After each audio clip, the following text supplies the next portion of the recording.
Fox Footy. It's what rugby league's all about. Shut up. The footy's on Triple M. Our countdown begins before a really big game. It'll be Manly taking on Parramatta from Four Pines Stadium for Mitsubishi Heavy Industry Air Conditioners Australia. This is prime time on Triple M for Ream Hot Water and Macca's. Put your trust in the experts in air. Mitsubishi Heavy Industries Air Conditioners. Buzz Rothfield joining us for the next hour. James Graham. Dan will be in here in around 15 minutes' time. Gordy will be back shortly as well. Hello, Buzz. How are you? Hello, mate. This is a really good tactic by Charlie, producer. What was that? Well, I noticed you get towards three and Hoops is getting a bit tired. Yep. And you just need that interchange. All right. You need it. Jimmy? Look, I was listening driving in, and he starts strong. Who, Hoops? Hoops. But he's only just got 3 hours in him. Only. They're your words. No, I will just say true, these mate. are the words of Phil and Rothfield. I hope he's listening, mate. We should take him off at 2:30 and bring him in a bit earlier. What do you reckon? Oh, well, I mean, I'm not supporting that, Buzz, at all. Can we just say, mate, it's good to see you again. I chauffeured you around. You were in Brisbane. He was up in Brisbane this week. And, mate, then I hear reports of you ordering lobster out of the Kira Beach Hotel for dinner. I can confirm I was at the Kira Beach Hotel, but there were no lobster. Right. I had a few 4X gold. Yes. And then went to the Thai restaurant and had dinner and then came home. Did you like Brisbane? What about him in Brisbane, right? I stayed at the Beatson Hotel, the NRL. The NRL-owned hotel, yeah. And I got to give Peter Volandis a rap because I paid for a Supreme double room and I was upgraded to a suite. Oh. Well, you deserve it. It's a disclaimer, and I like to declare these things. So Dobbo picks me up about 9 o'clock Tuesday morning. And he said, we'll go for coffee. And we go to this really nice coffee shop. There's no parks there. So he plonks his big Toyota Land Cruiser in a bus zone. That's not true. You did. No, that is not true. You did. I was in a bus zone waiting for the car in front to move out. And you were going to park there, and I told you not to. Look, mate, there's some people who I enjoy spending time with and love different combinations. I think we need to film that. There's a show in that. What, me and Buzz and Dobbo driving around, bus zone antics. He had a crack at me. Well, you know what I did? I nearly got out with my phone and took a photo for a spotter. Dobbo. No one would know who that is. No. Not a big enough name to go to the paper. Buzz, PVL, he obviously there's now people starting to talk about future in racing. Obviously, here is the commission chair. Where does the future lie for PVL in the NRL? Well, if I can just give my new podcast a plug, Off the Record, I'm doing it with Andrew Webster. We launched last week. We're up against the bye round, Jimmy. And hope to do half as well as Jimmy has. But we broke the story on the podcast. Yep. That Peter Volandis this year is tossing up between racing and rugby league. He's on a lot of money at racing as a CEO. He's on probably $1.5 million. At the NRL, he's on $200K as a chairman of the game. It's become very, very stressful with a young family. Racing's a snake pit at the moment, as you know, with the sale of Rose Hill, the fallout with Mark Latham gibbering attacks, Gay Waterhouse, all that sort of thing. And I think it's leaning towards rugby league, which is a great thing with the TV deal coming up. What else? Expansion. He wants to make sure PNG comes in. And I pointed out on the podcast what he's done. He came in 2018, Jimmy, and the finances of the game was so bad. The joint was broke. The NRL was broke. 11 clubs in 2018 lost a combined $60 million. That's about $5 million each. If things hadn't changed, Jimmy, we would have lost clubs. And I'm talking big Sydney clubs. Unless the game was revitalised commercially, financially, with not just Peter Volandis' expertise, but other people on the commission. You've got to give Andrew Abdo a rap. And they're now just a powerhouse. They're not just a sport. They're a hotel management business. They've got assets everywhere. There's cash in the bank. There's hundreds of millions of dollars worth of assets. So God help us if COVID ever does come along again. Yeah. Where do they want to get to, though? What's just PVL? going back to that stage, and obviously with COVID, it completely changed everybody's life. Every industry was well, like I say, changed or facing dire straits. And I was privy to some conversations, and it wasn't looking good. Like it was a reality that livelihoods were completely going to change. And I guess sometimes when you go something like that, you take it for granted, just what we have. And we all love the great game of rugby league. It's an important part of all our lives, and I think we've got to be grateful for those people that made some really big decisions to keep it going. Just on Volandi's buzz, like how good is it to have choices between racing and rugby league? And I imagine there's other industries and leaders of big business that go, well, if they're tanking, why wouldn't you, why restrict them to sports governance? Well, you're 100% right. A few people mentioned to me even politics. But look, I do know his passion is rugby league. Yeah, we cannot lose Peter Volandi's out of the game of rugby league. He's had his turn at racing. We just need to do whatever we can. Look, Triple M, obviously a big game coming up, and Manly taking on Parramatta. But the other big game this afternoon is the Tigers taking on the Warriors. Launch your punting plan with the Ladbrokes app. Take on the fun and download the Ladbrokes app today. You win some, you lose some more. For free and confidential support, visit gamblinghelponline.org.au. Jared Timms, my great mate, good afternoon. How are you? G'day, Dobbo. I'm terrific this week. How are you? Oh, wonderful. Great to hear your voice as well. Just a pillar of society you are. The Tigers began round 4 in the top 4. Do the Ladbroke punters think that they can record another win at the expense of the Warriors today? Yeah, they certainly do, Dobbo. Plenty of confidence about the Tigers fans this week at Ladbrokes. It's been a good and consistent flow of support in our match betting market all week. They're into $1.60 now. The Warriors, their inconsistency so far this year might be a little bit telling in our match betting market today. They're out to $2.35. The line is 3.5 points. Yeah, Sonny Taruva has already scored 5 times as a Tiger, and he loves to get up and a bit of passion. Where's he sitting in the first try scorer today, that market today? Yeah, he's certainly hit the ground running here, hasn't he, Dobbo? Beg your pardon, probably no real surprises in that, and easily the most popular target in the Ladbrokes first try-scoring betting. Again today, he's our $6.80 market favourite. There has been interest for a few of them, though. Solomona Atape's an $8.50 chance attained to a peaky $9.75. Double-figure value about the rest of them. Now, I saw this stat just before. Jareem Buller has scored at least 1 try in each of West's last 3 home games. He's a $13 chance to score the first today. $2.70 anytime. Timsy, look, I'm very concerned about how and why Dobbo is buttering you up like that, talking about the member of society that you are. So he obviously wants something. So just beware for a little follow-up email or text. Hey, it's Ben here. We're already ahead of the game on that. So, yeah, just be suspicious. Be very suspicious of compliments from Ben Dobbin. But back to the football. Can you give us a same-game multi to finish off this Sunday? I'm going to stick with the Tigers today, Jimmy. Let's take them to win. Jareem Buller and Adam Dewey, anytime try scorers for those 3. $9.93 in a Ladbrokes same-game multi. Thank you, Jared Timms. We'll talk to you next week. Thanks, Dobbo. Good luck, punters. Launch your punting plan with the Ladbrokes app. Take on the fun and download the Ladbrokes app today. You win some, you lose more. For free and confidential support, visit gamblinghelponline.org.au. This is Prime Time. We'll take a break, come back. What's the Buzz is up next, and Dan Ganane steps in as the countdown begins between Parramatta and Manly from 4 Pines. This is Triple M's Prime Time. Shut up, the footy's on Triple M. Kareem Hot Water and McDonald's. Triple M rocks footy.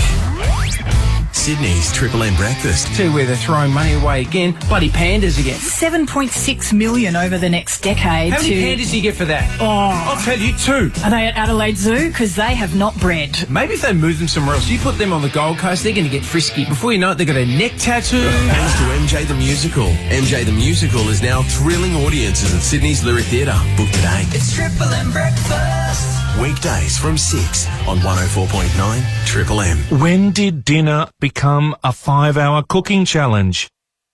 Forget that. Every Plate's deliciously simple meal kits are affordable, fuss-free, and ready in as little as 15 minutes. Every Plate. Get stuck in. I've been off the tools for a while. You think you're bulletproof until you get injured and can't work. Thankfully, I got real income protection insurance before I hurt myself. It covers 70% of my income. My premiums are tax deductible and I didn't need a medical or blood test to apply. Search Real Income Protection Insurance and request a quote now. General information only. Cover depends on your circumstances. Read the PDS and TMD at realinsurance.com.au. Issued by Hanover Life Re of Australasia. Turn left here. No, wait, turn right. Recalculating. Now where's it taking us? While you focus on directions, we'll handle your car battery. Battery World has the largest range of quality car batteries, so you can leave it to the local battery experts to keep you moving. Book your free car battery test. Visit us or call 13 17 60 today. Battery World. One less thing to worry about. The tradespeople of Australia have had their say, letting us know about a time when things went pear-shaped on site, when cellies should have been used to save the day. Yeah, tried fixing a crack with cheap filler. It oozed, stormed and turned into a slip and slide disaster. Should have just used cellies. Lesson learned. Remember, when you do a job and want it to stay done, you've got to grab the cellies. Trust cellies for the toughest jobs. If it's cellies, it works. The irons that created the players' distance category just got better. The new tailor-made P790. More speed, more consistency, with a 24% larger sweet spot. Available now. Hello. Frank Walker from National Tiles. The famous National Tiles Spend and Save is on now. Spend $4,000 will only charge you $2,750. Spend $2,000 will only charge you $1,450. Or spend $1,000 will only charge you $750. Yes, the more you spend, the more you save at the National Tiles famous Spend and Save. But you'll have to be quick. So rush into a National Tiles store near you or go online at nationaltiles.com.au now and save. With NRMA Insurance, you could enjoy our multi-policy discount when you take out 2 or more eligible policies. NRMA Insurance, a help company. Discount applies in tiers based on the number of eligible policies. Maximum tier reached at 9 eligible policies. Visit nrma.com.au/customer-discounts for more info. Discount may be subject to minimum premiums. Always read the PDS. PDS and TMDs available from NRMA Insurance at nrma.com.au. Shut up! The footy's on Triple M! For Ream Hot Water and McDonald's, Triple M rocks. Good afternoon. What a funny old day in Sydney. Awful weather this morning. Then it cleared up, and now it's sort of threatening again. Quite windy, and we don't know what we're going to get this afternoon, Manly and Parramatta. We don't know what we're going to get this afternoon with weather. We don't know what we're going to get with the game, and we don't know what we're going to get with the fans. I'm starting to think Buzz Rothfield and Jimmy Graham, Gordon tell us here as well, I'm starting to think they might boo him. I'm starting to think they might. I thought all week, no chance they're going to boo Cherry Evans. He's the most capped player in Manly history. I'm just starting to wonder that alky hole starts to kick in this afternoon.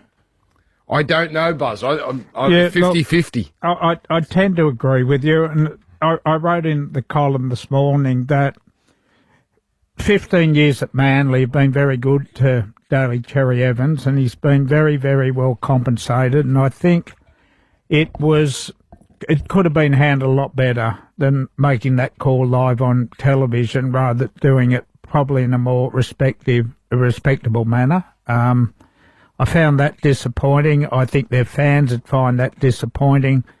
I pointed out how well he'd done out of rugby league, and I'm really, really happy that he has, because I've known a lot of football players who've blown their cash. He's got a big property portfolio. He owns a $5 million house that he built through the Seagulls, 4 investment properties, and good on him for that.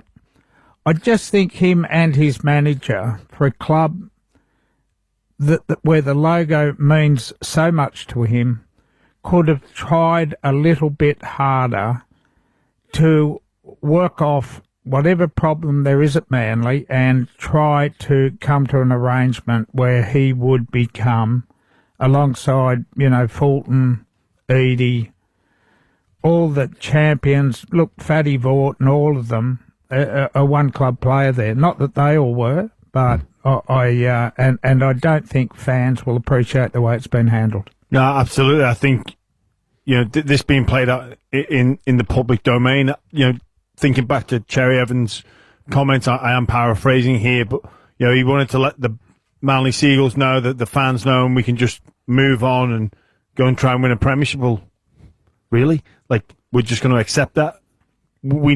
Surely you'd know that it was going to be a big news story. It was going to dominate headlines. And look, I personally, as more news comes to light and this sort of PR war that's been going on for Cherry Evans and his team and Manly, because they do want to save face, because the fans, rightly so, they want to see Cherry Evans stay at the club. They would, because they recognise that he's a good player, and they're going to be angry, frustrated. So where do they vent that anger? So that's why these two sides are on the PR campaigns to say, hey, look, this is what we did, and we wanted to, this is why this is all unfolding. So I'm with you. I think the fans, based off what has been reported today, and we've spoken about on air, Dobbo suggested it is about disrespect because of the financial offer. Fans don't want to hear that it's about money. I think the thing with Cherry Evans, when he played his games very successfully, 8-10 years ago, signed with Gold Coast and legitimately backflip, because back then you could go to, June 30. You didn't have to commit to the new club until June 30. And he played I remember he did a Super Saturday on Fox out of nowhere, did a panel, and then all of a sudden, you remember this, Buzz? And he said, well, I never say never about backflipping, and he eventually, Bozo stepped in. Now, they don't have Bozo anymore. And at that point, you knew he came across as cold and calculating, and that Manly fans didn't love him. Let's be honest. The senior players, the Watmos, the Stewarts, didn't love him, right? He was off with them. But then over the years, a thawing, and people, I think, everywhere thought, oh, well, he's a bit different, but that's who DCE is.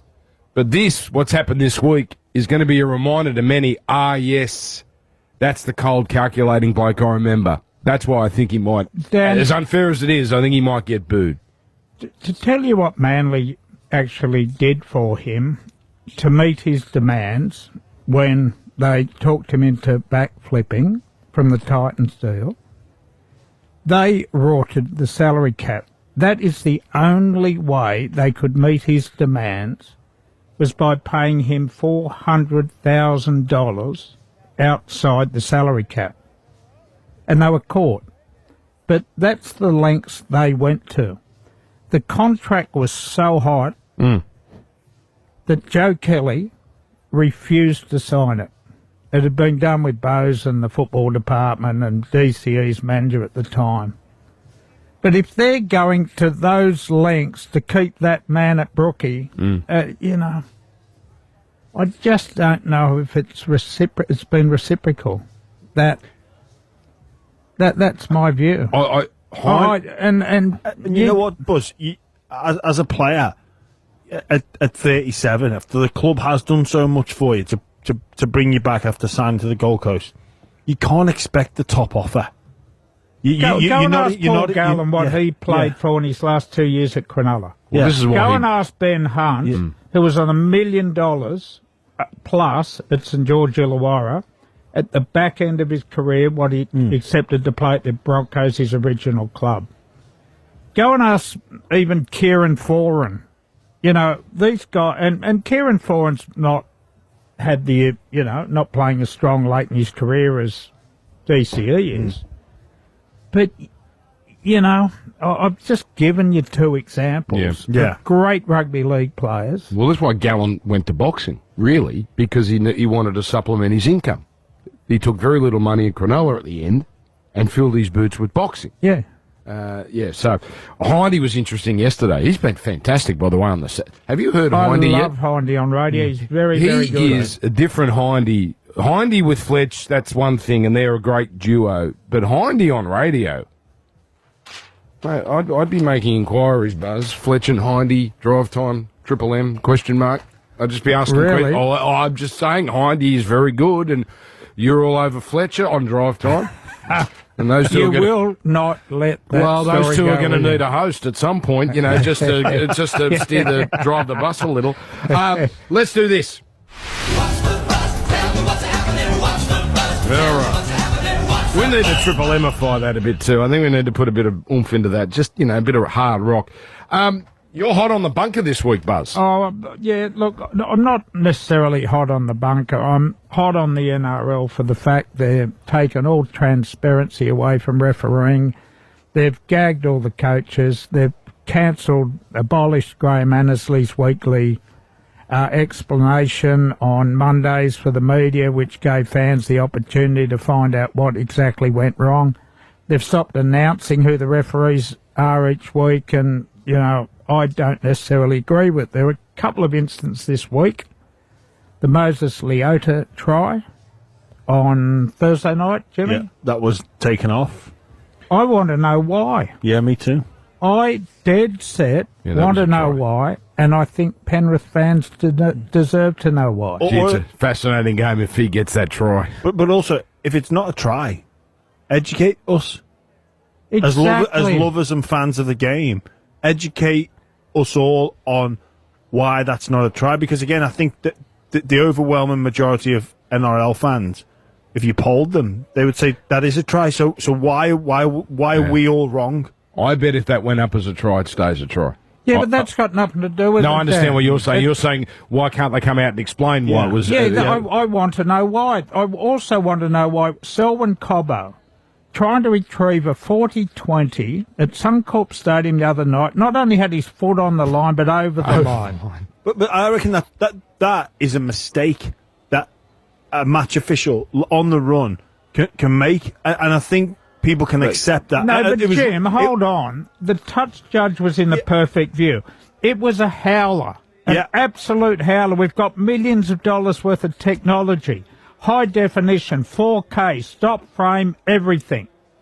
Why, with the howlers, a game-turning howler, why the bunker could not come in and say, boys, 10 seconds ago, we have missed a shocker. Let's go back. Why can't... Look, I understand, but I worry about where we Where's go. the line in the sand? Where we go if we allow that to come into the game. But on the 2 years ago, they used to do it. They'd go back 2 sets for foul play. I don't like that. I think that the bunker should be, exclusively for try scorers. For potential try scores. I'm not a fan of them jumping in for potential hip drops or head high tackles. So if that happens in a grand final, you're happy to let it go? I'd like the referee or the touch judge, him or her, to make the right call. But they're always going to make mistakes. The bunker's there to protect them, to correct mistakes. Yes, and I'm with you on that. That's why it highlights the Moses Leota, the Montoya try for the Dogs, where Stone Street was, like, I don't even know, glanced by Cherry, if at best. Like, the bunker's there to have our most influential plays, i.e. tries or not tries, awarded or not, and I think they got a couple wrong there. And in my opinion, they did. But I want to hear Graham come out and say, James, no, you're wrong. This is why the bunker was right. Absolutely. You know what I also want to ask Graham Annesley, but I can't? I want to ask him why Reid Marnie wasn't sin-binned last night for jumping on a player on the ground, Daniel Atkinson, and belting him in the head. Why was he not sin-binned? I think they're legitimate questions that we would want to know the answer. You're like this, Jimmy. I think it's the Trumpisation of society. Don't explain. Just do what you're going to do. Don't explain. Because Annesley now doesn't do his Monday thing, does he? Does he do the Monday thing? Where he that's the whole point. That's the whole point. Their attitude is, well, you know what? Here's a blueprint. Just let's do what we're going to do. Never explain. What's the difference? All we're going to do is draw attention to. I'm not saying it's right, Buzz, but I'm saying all it does is draw attention to mistakes. Can I say this? I think overall our referees are so professional, so fit, so up with rugby, and it's human to make mistakes. But when the bunker's involved and when they've got all that equipment, and all that technology, I think we're entitled to explanations. I really do. And you know what? It feels like these bad decisions to me go against the crap teams. The Dolphins haven't won a game. They were down by 4 points, had 6 tackles on the line. They should have. Broncos go up the other end, score, potential 12-point turnaround.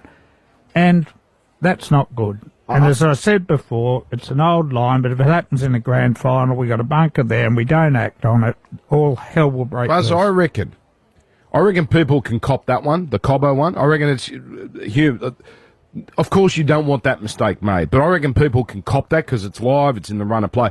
But his foot was over the line, Dan. It wasn't close. It was a shocking mistake, but I'm saying close. It's like a forward pass. But you can cop them. I'm not saying you want them. You can't. But I'm saying Liotta. That's an inexcusable error. You've got all this time. It's a try, and that I think Penrith are a red hot chance to win that game. South were panicking at that point. That's the inexcusable one. When you slow it down, you have all the time in the world, and you still don't get it right because you want to back up the on-field referee who was only having a guess. I'd like to see them involved when the calls are not subjective, when it's bleedingly, blatantly obvious that a major mistake has been made. Come in. Give them a hand. Well, I think, the Radley forward pass for the try for the Roosters, it got, in my opinion, the match officials on field got that wrong, but we can't use the bunker to interject there. But for those try-scoring the try-scoring situations, I think, for whatever reason, it appears the person in charge of the bunker that presses the button, on whether it's a try or no try, is getting more than their fair share incorrect. Well, that's the problem. And that's where we need to go to a 3-person panel to take away that responsibility because they're getting it wrong. And maybe have some other opinion in there and go, hang on, I think Leota's got that down. I think he's regained control. I think that's a try. If it's 3 people in there, we go with the majority. I don't think 3 people make that mistake. Jimmy, to their credit, I think the NRL tried to speed up the process in the bunker. And if you notice, the Leota examination was very quick. Yeah. Couple of times. Now, what they used to do last year when we all said, can you stop holding the game? Yeah, it'll take 10 minutes. Too slow, right? They used to actually frame it with the hand on the ball on the ground. They didn't do that. They just wanted to get the decision made. Terrible. It wasn't going to change that outcome. Penrith weren't going to beat South. See, I'm not sure you're right. I'm with you. I think they were coming. At least they would have had 9 minutes to score 2 tries against a team that stopped trying to score. And Penrith, anyway, that's a pointless arguing that. I want to know what's happening and why.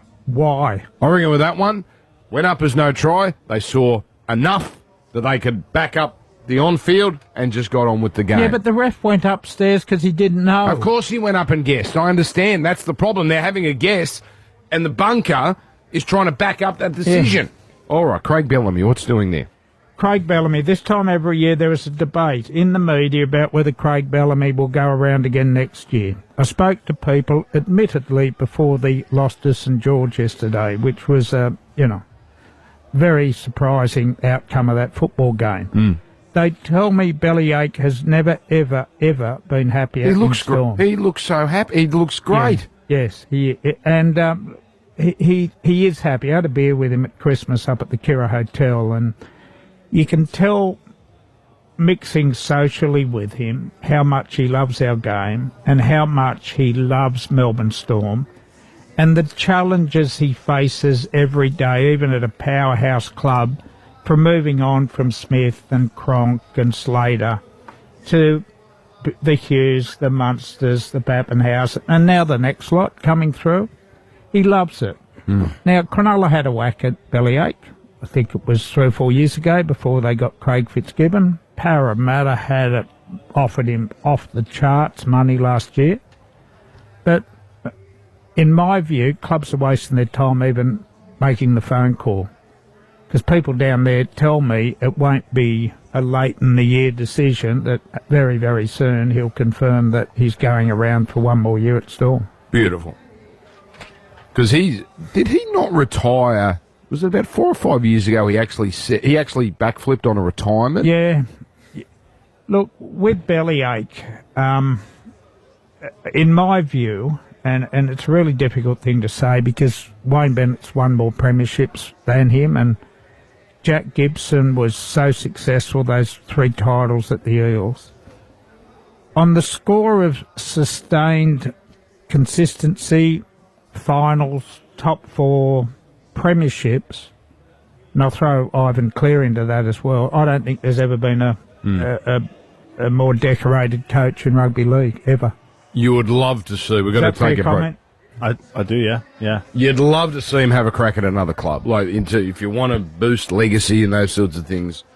But that's not going to happen. He's too happy. Why would he move now? Anyway, we're going to talk about this game. Eels versus Panthers. Eels versus Panthers. Manly versus Eels. And we've got a night game as well, another Sunday night, and it's a good one. Tigers, Warriors. That's all coming up right here on Triple M as we do prime time for Mitsubishi Heavy Industries Air Conditioners. Shut up! The foot is on Triple M! Marine Hot Water and McDonald's. Triple M rocks footy. Sydney's Triple M breakfast. I know a woman, and she was unable to wear sunglasses because she only had a tiny, tiny little nose, like a little petite, dainty little nose, and so she couldn't wear sunglasses because they would just slide off her face. So I'm no problem at all. Because of my nose, I can wear it like a car windshield. And to MJ the Musical. MJ the Musical is now thrilling audiences at Sydney's Lyric Theatre. Book today. It's Triple M breakfast. Weekdays from 6 on 104.9 Triple M. With NRMA Insurance, you could enjoy our multi-policy discount when you take out 2 or more eligible policies. NRMA Insurance, a help company. Discount applies in tiers based on the number of eligible policies. Maximum tier reached at 9 eligible policies. Visit nrma.com.au/customer-discounts for more info. Discount may be subject to minimum premiums. Always read the PDS. PDS and TMDs available from NRMA Insurance at nrma.com.au. Dan Murphy's March catalogue is out now with great drinks at even better prices, like Mumm Cordon Rouge non-vintage, only $59.90 for My Dan's members. Offers end April 9. Choose to drink wise. Conditions apply. The new Subway Signature Deli Supreme, bursting with layers of thinly sliced ham, turkey, bold pepperoni, and rich salami topped with creamy mayo. Deli-icious. Or is it deli-licious? Hop to it this Easter with Kmart's low prices. Our new catalogue is chock full of value and fun for everyone. Shop decor, dining and more, plus Easter egg hunt essentials from just $1. Kmart. Low prices for life. Sign up with NG Saver and you'll get up to $200 in bill credits. That's $100 credit on gas and $100 on electricity. That's epic value. Even our disclaimers are epic. An average residential customer using 3,900 kilowatt hours per year on a flat rate in the Ausgrid network could pay $1,564 including GST in the first 12 months of their energy plan. Bills may change depending on usage. Basic plan information documents are available online. With NG, it's possible. Search NG for more. The tradespeople of Australia have had their say, letting us know about a time when things went pear-shaped on site, when cellies should have been used to save the day. Yeah, tried fixing a crack with cheap filler. It oozed, stormed and turned into a slip and slide disaster. Should have just used cellies. Lesson learned. Remember, when you do a job and want it to stay done, you've got to grab the cellies. Trust cellies for the toughest jobs. If it's cellies, it works. Dive into the minds of investigative journalists and researchers who uncover well-kept secrets with listeners' lineup of investigative podcasts. Tune in to the latest series of Crime in Focus Killer Charm to uncover the pattern of manipulation, greed and control that follows a suburban grandmother accused of murdering her ex-partner. Crime in Focus Killer Charm. Download the Listener app and listen for free. Listener. The cost of really living is down, with Suzuki introducing 2 years free scheduled servicing when you buy a new Suzuki. May I be the first to say, Suzuki! Offer available on select models only. T's and C's apply. Shut up! The foot is on Triple M! Kareem Hot Water and McDonald's. Triple M rocks footy. Well, I'll tell you something. We don't mind taking risks here at Triple M Footy, and we're about to take a big one here because down here in front of us, the Western Grandstand, Brent Reid is with a fan. Take it away, Reedy. Yeah, Stan, I'm with Paul, long-time Manly fan. Paul, give us an idea what sort of reception Daly Cherry Evans will get today. Oh, I don't think he'll get booed because, you know, he's been here for 15 years, you know, he's good service to the club, and because of his age, you know, people do move on. Were you surprised? Give us your emotions this week when you heard all the developments with Daly. Yeah, I was a bit surprised. I thought he might have left it to the end of the season, but hey, look, he's got it out the way now. Let's move on and, you know, try to win a grand final. So you won't be giving it to him? No way. He's all over my wall in my bedroom. Fair enough. Good stuff. All right, that's vote. One vote for Cherry Evans. Hang on, is that an adult with Cherry Evans posters all over his bedroom? Okay. Okay. Very good. You still there, Reedy? No, Reedy. No, Reedy's gone. Well, we took a risk and that's okay. No bad words on there. I think Reedy's negotiating with him to buy the posters. What about Reedy last week? I didn't realise this. So he doesn't do our game, but he does the night game. And with all due respect to the Sunday night team, you know, it's radio. It's a much bigger audience on a Sunday. He would prefer just doing Brookvale. No. Rather than doing prime, the sort of the big Sunday afternoon game. Mate, night-time penalty rates. Oh, I see you. The invoice, mate. Look at the you. Invoice. He's got to pay for that EV charger for his Tesla. Tesla, yeah. Hello, look at Gordy. He's got his Titans hat on too. Hello, Gordy. Dan? Yes. If you paid attention, it was on last week as well. Well, I just love a bandwagon. Well, they won last week too, so is this That's right. It's been on for 2 weeks. They're going good, Gordy. They're going good. Do you know what? It's sort of strange, right? Because they've had some really tough years, and just sitting there last week, and I know it's the Knights and the Roosters, and they're not, you know, the real heavyweights of the competition, but it's the first time you can sit there comfortable.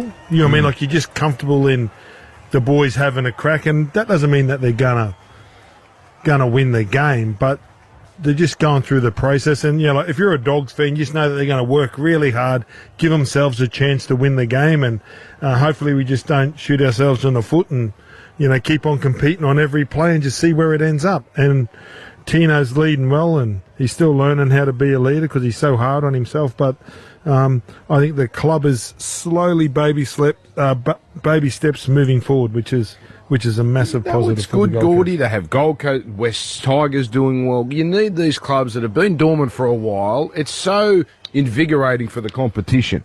So, mate, we're the powerhouse in Queensland, Dan. We're the number one ticket. Gee, it's been a good week for Queensland. You had 3 out of the 4, and you only didn't get the 4th one because 2 of the Queensland teams played each other. So it's been a great week. It was a great win by the Cowboys as well because they've been under the pump. Indeed it was, and they had to win that one. Tell you what, I'm interested in, Dan, just quickly changing the topic, is the delayed effect of Las Vegas. And over the weekend, Canberra, Cronulla, Penrith looked very, very flat to me, and we'll see what happens at 6 o'clock with the Warriors. Have a look last year. All those teams that played in Vegas, they played each other for the first week or two after, so don't worry about that. But then after that, they all 4 really did it tough. So you might be onto something there. Well, we'll see with the Warriors against the West Tigers, Campbelltown Sports Ground. 6 o'clock. That's a hard one, though, Jimmy, for Warriors. Like, that's Sunday, 8:15 New Zealand time. Well, that's a weird time slot for them. It's the late game. I always worry about the away team for the Sunday night game for some reason. There's something about that just seems a bit off. Yeah, I know what you're saying. It is late to play. I as a player, I never like playing the last game of the round anyway. It's yuck. Let me play Thursday or Friday. I don't like sitting there waiting, watching all the other games. Easter Monday, I think I've only played it once. You sit there, you can't even have Easter eggs because you've got to be disciplined. And then you watch everybody play, and people that play on Thursday night or Friday night, they get to go away for the rest of the weekend and enjoy it, and you're just sitting there. Hey, Reedy, down to you once again. What's DCE just ran out? He just jogged out, Dan. He actually jogged out and down the tunnel. He gave his daughter a hug and he ran out in the field. And they actually cheered. I didn't hear any booing at all. So he got a pretty good reception. That was only early. Obviously, this ground's still got to fill up and he'll officially run out for the game when it starts. But just then, if that's a taste of what's to come, he won't get booed today. All right. Okay. Beautiful. He's going to run out beside Jake? No, there was a fair difference. Sometimes you've got to time these things really, right? You got to run out with the most unpopular guy ever. Yeah, well, maybe he wasn't close to Gordy though. I suspect this year they'll be close for the rest of the year. Those two. Rudy, I heard you have a coughing fit on air the other night. Are you okay? Are you okay? I've got some soothers. I've got some soothers with me on the sideline tonight, Buzz, just in case it happens again. You talk about Vegas hangovers. That is a Vegas hangover. All right, we're going to take one last. Sorry, break. no, hold on, Rudy. I've got a bone to pick with you. You know why you said you were coughing? You said you were choking on the Titans' performance.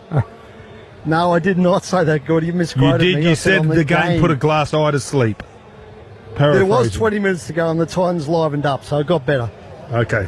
All right, we've got to take one more break, gentlemen. We do Triple M footy for Ream Hot Water and for Maccas. We've got to preview these games coming up, particularly the one we've got, Manly versus Parramatta.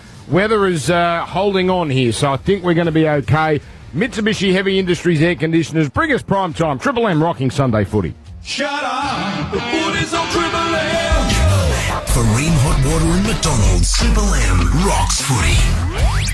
Sydney's Triple M breakfast. 1 in 4 people have left the house wearing this by accident. Straight away you think, oh, classic, leather mask with a ball in your mouth. We've all done that. No? Is it a gimp? Not a gimp mask. Thanks to MJ the Musical. MJ the Musical is now thrilling audiences at Sydney's Lyric Theatre. Book today. It's Triple M breakfast. Weekdays from 6 on 104.9 Triple M. Calling all outdoor enthusiasts. 4-Wheel Drive Supercentre is opening soon in Greenacre, home of the famous Adventure Kings. Join the grand opening celebrations from Friday, April 11 at 51 Roberts Road, Greenacre, opposite Bunnings. 4-Wheel Drive Supercentre, Greenacre, opening soon. With NRMA Insurance, you could enjoy our multi-policy discount when you take out 2 or more eligible policies. NRMA Insurance, a help company. Discount applies in tiers based on the number of eligible policies. Maximum tier reached at 9 eligible policies. Visit nrma.com.au/customer-discounts for more info. Discount may be subject to minimum premiums. Always read the PDS. PDS and TMDs available from NRMA Insurance at nrma.com.au. Get ready for a night with the Sex Pistols featuring Frank Carter in Melbourne, Adelaide, Sydney, Brisbane and Fremantle. Never mind the bollocks. Live in Australia this April. Tickets and info at livenation.com.au. You hear that? That's the sizzling sound of pork. Together we make fire. Pork on the walk, it's pure desire. Sweet, sticky pork, a flavor so deep. Stir fry it up and got the heat. Lips are smacking when pork's around. Kids are making those satisfying sounds. Sizzle, baby, sizzle. It's tasty o'clock. Time to get some pork on your walk. The new Hot Honey Chicken range has dropped at Macca's, featuring the Hot Honey McCrispy, Hot Honey McSpicy, and Hot Honey Dipping Sauce with Chicken McNuggets. Embrace the drip at Macca's.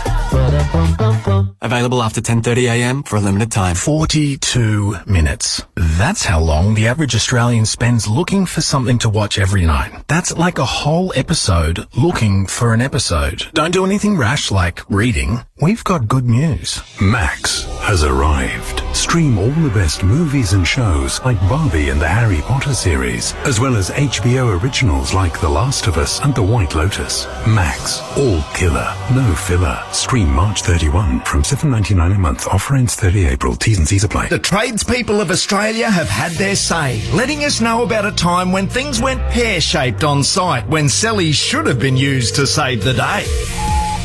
Yeah, tried fixing a crack with cheap filler. It oozed, stormed and turned into a slip and slide disaster. Should have just used cellies. Lesson learned. Remember, when you do a job and want it to stay done, you've got to grab the cellies. Trust cellies for the toughest jobs. If it's cellies, it works. Tradies, while you're getting behind the footy, Beacon Trade's getting behind you, helping you light the homes of Australia. Partner up with Beacon Trade at beacontrade.com.au and let's make light work. Shut up! The footy's on Triple M! Marine Hot Water and McDonald's. Triple M rocks footy. All right, let's start looking ahead to this game. Manly and Parramatta. Manly 1-17. Parramatta, Matt Dury is, in fact, Joe Offahengawi is going to start. Game number 200 for him. No Jack Williams. We knew that coming in. No Matt Dury. So Sam Tuivasa-Iti, who's been good in his limited stints, and Charlie Geimer come into the side. It's a Brown-Hawkins 6-7 combination once again. Manly, you've got Turbo. He is playing. Daly Cherry-Evans, of course. It's a pretty handy-looking side, the Manly side. Jimmy Graham, Gordon Tallis, Phil Rothfield here as well. If Manly play to their potential, this should be a pretty comfy margin, shouldn't it? But Parramatta have given them some problems in the past, in the recent past.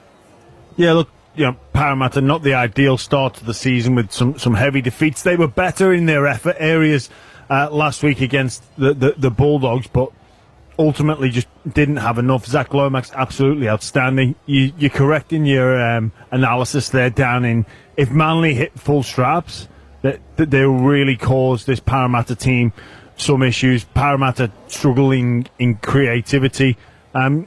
For me, for Manly, for all the distraction of DCE this week, and we're going to talk, we've been talking about, the reception that he gets. I'm interested to see the response from their forward pack losing Paseka. It's a huge loss. He's their best front rower. Hauer, Aloye, Siwa, Takiaho, obviously Jake. We know what we're going to get from him. Put Nathan Brown into the mixer. There's a big shoes to fill. I think they can because depth is a strength, but he'll be missed. They've got depth in the front row, as you said, with Brown, and they've got Sipley, who can't even make the starting 17. And, it is a huge loss, but Aloye has got the job done in the past, and Takiaho, former Roosters, grand final winning front rower. So, look, I don't think that's going to be a problem there. I think it's important they were at home today, the DCE week. They are, in my view, probably a 12-point better side at Brookie. It's a big statement, but I reckon the stats would back that up. Gordy? More Sunday afternoon at their home grounds. I don't think there's a better side than Manly.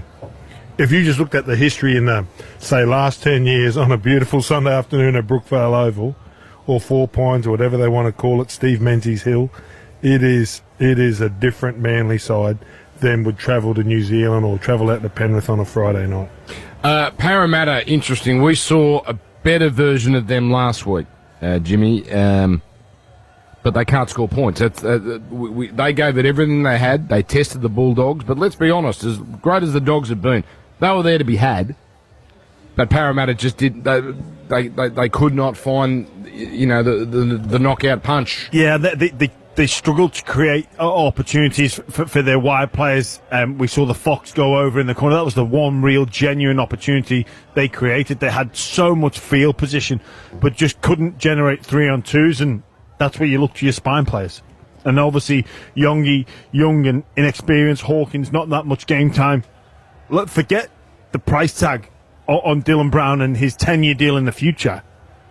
He needs to perform better. Forget what he's doing in the next decade. Hey, Buzz, is there a chance of the Eels releasing him early?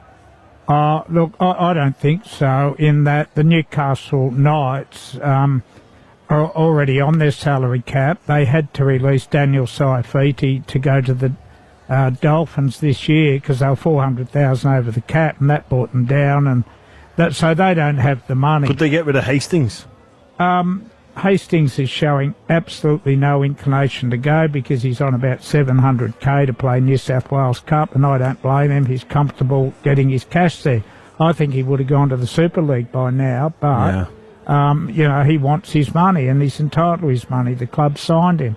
You look at this Parramatta side on paper, and pound for pound, it's just a case of them looking outclassed against this Manly side, and I've said it before. You take 3 most experienced players out of that roster from last year. Mitchell Moses, who will be back, I don't know when, Gutherson and Campbell Gillard, and at their left with a side that is understandably struggling. And for the life of me, I still don't know, and I saw Gutherson yesterday, I thought he was outstanding. I don't know why they didn't make him see out that last year of his contract rather than do him a favour and let him go and sign a long term. And it's come back to bite them big time. Well, maybe they thought, Buzz, you know what, we're not winning the comp in 25. Gutho is not our future. Let's just move him on and get this kid Yongi in. I'm not saying it's the right move. They'll finish up with a wooden spoon the way things are going. Well, it's they and the Dolphins at the moment, and you would think the Dolphins are going to get a little better. But certainly. You see what you mean when you look at that side on paper, and the kid, no, it's not a kid, Dean Hawkins. Yeah, it's not a great 17. No, it's not. And Jack Williams, who couldn't make the starting lineup at Cronulla, and, you know, guys, look, I don't want to individually bag these fellas, and I tell you, I am looking forward to Zach Lomax. I thought he was so clearly the best on the park last week. 300 metres, he's having a red-hot go. We can only say this so many times, though. Dylan Brown is so overdue to show us something that would indicate he's a $1.3 million footballer. Brent Reid, we've only got about 30 seconds here. What have you got for us down on the sideline? Yeah, Mitch Moses was down there, actually, and he was as mystified as anyone by those rumours going around that he needs an operation on that foot injury. So he'll be back in the next 2 to 3 weeks. So good news there for Power. That's huge news, Rudy. Geez, I was reading 6 to 8 weeks, maybe 12 weeks. All right, he's not there today, but what can the rest of the Parramatta Eels do? Thank you, Buzz. Good job by you. Thank you, mate. And Jimmy, Gordy, myself and Rudy will have the call right after this. Manly, Parramatta, Brookvale Oval, 4 Pines Park. That was prime time for Mitsubishi Heavy Industries Air Conditioners Australia. More after this. Shut up! The foot is on Triple M! For Ream Hot Water and McDonald's, Triple M rocks footy. Sydney's Triple M breakfast. A Sydney cemetery has abruptly cancelled a planned open day. I love this. This is Leppington. I've got a name. It's called Big Dead Out. What about the family fun events? What, we're going to go watch someone get cremated? Is that a good start? No, mate. It's a no smoking event, would you?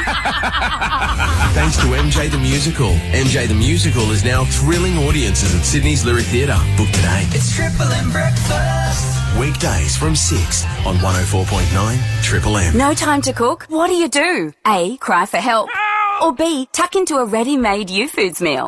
U-Foods tasty ready-made meals are delivered fresh. No prep needed. Just heat, eat and enjoy. Get your fix today with U-Foods. Looking to boost your construction skills quickly? At the Institute of Applied Technology Construction, you can upskill in as little as 1 hour with fully subsidised micro-skills. Explore online courses in project management, digital skills, sustainability, work health and safety, contract administration and leadership. Designed by the experts at TAFE New South Wales, Western Sydney University and CPB Contractors. Enrol now for free. Search IAT Construction. With so many holiday homes on Booking.com, there are so many Tina Feys I could be. Surfing Tina at a beach villa. Is that a shark? Or channel surfing Tina in an apartment. Ooh, a shark show. Book whoever you want to be. Booking.com, Booking.yeah. Triple M footy. Thanks to the reliable Mitsubishi Triton, nothing can frighten a Triton. Oh, it's a clinic! It's an exhibition of their brilliant best! Built tough for Aussie conditions. When it comes to water heating, ask your plumber to install a Ream. What about the precision? That's unbelievable. Beacon Trade, let's make life work. Oh my God! Oh my God! That is sensational! Triple M footy. On May 9th, we're going blue for Do It for Dolly Day. Blue on the farm. Blue at the beach. Blue in the bush. Blue to spark conversations about bullying and remind every young person they're not alone. Blue to raise awareness for today and funds for tomorrow. So let's come together to go blue to end bullying. Register at doitfordollyday.org.au. Win $1,000 for a paid day off. All thanks to Triple M and Solo by MYOB, the new admin app for sole operators, giving you time back and a chance to win a paid day off. Enter on the win page at triplem.com.au. Competition T's and C's apply. The tradespeople of Australia have had their say, letting us know about a time when things went pear-shaped on site, when cellies should have been used to save the day. Yeah, tried fixing a crack with cheap filler. It oozed, stormed and turned into a slip and slide disaster. Should have just used cellies. Lesson learned.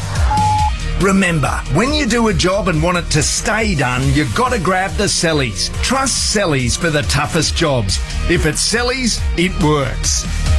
To say you haven't shopped around for insurance until you've tried Yui is like saying you haven't conquered a summer road trip until you've beaten the kids at I Spy. Don't settle for less. Get a quote from Yui today. Yui, you insured.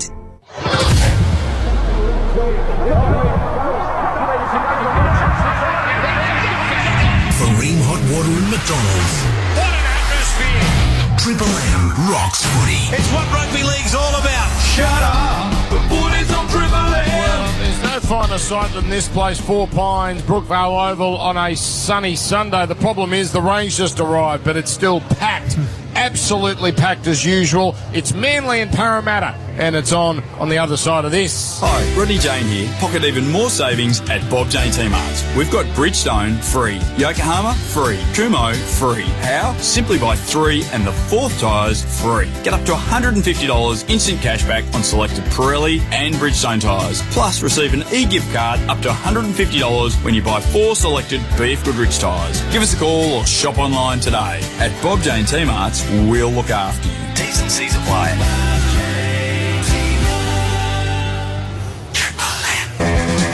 Well, there is a saying in life, relationships never end well. Otherwise, they wouldn't end. Daly, Cherry Evans and Manly have been partners for 15 years, but their dirty laundry wasn't just aired in front of the kids, it was aired in front of the whole rugby league world. And today, it's brave faces and back to work against an Eels team that is still searching for its first win, albeit showing some signs of life 7 days ago. Does this DCE farewell tour begin with boos, and does it begin with a big win? Manly, Parramatta, old rivals, head-to-head, Sunday footy on Triple M. So the cheerleaders out and ready to welcome these fans, welcome these players onto the field. Jam-packed as you. There's a great sellout record here. I don't know what it is, but it was 8 out of 10 last year, and I think it might have been close to house full for last week's game, albeit on a Sunday night. Does rain change anything for this game, Gordon? Tell us. I think Manly do like a free-flowing, sunny day football, but this was the grind that I was talking to earlier in the show, Dan, that hopefully the DCE decision doesn't derail their premiership hopes, because the only chance that they're going to have is starting to learn how to win 10-8. And this is maybe this may be the dogfight that Parramatta need. Wet, scrappy, it's a kicking game, it's an arm wrestle. What about you, Jimmy? Did you say earlier on Sunday, Sinbin, that you think their season is in tatters, Manly, just because of what's happened this week? I think it makes it increasingly more difficult to win the premiership with this going on in the background. Absolutely. Okay, so... And it's already going to be hard enough with the loss of Paseka. It's tough competition. I just think it makes it incredibly harder. All right, so Manly in the dressing room here in a circle. They get arm in arm here, coming off a win last week, a thumping win. Ruben Garrick scored 4 tries against the Canberra Raiders. Funny old game, 0-0, and Horsburgh goes to the sin bin. Yes, Gordon. Dan, can I be a pessimist? Ooh. DCE has his arms around a winger and a guy new at the club. Do you reckon he didn't jump between Tommy and Jake? Look at you, body language expert. Well, wouldn't you? Well, mate, it is. It's important that the blokes back you up. It's important that they want to put their arm around you and give you a cuddle in the toughest times. It's important if you want to win big games. If Manly as a club, their PR has been awful this week.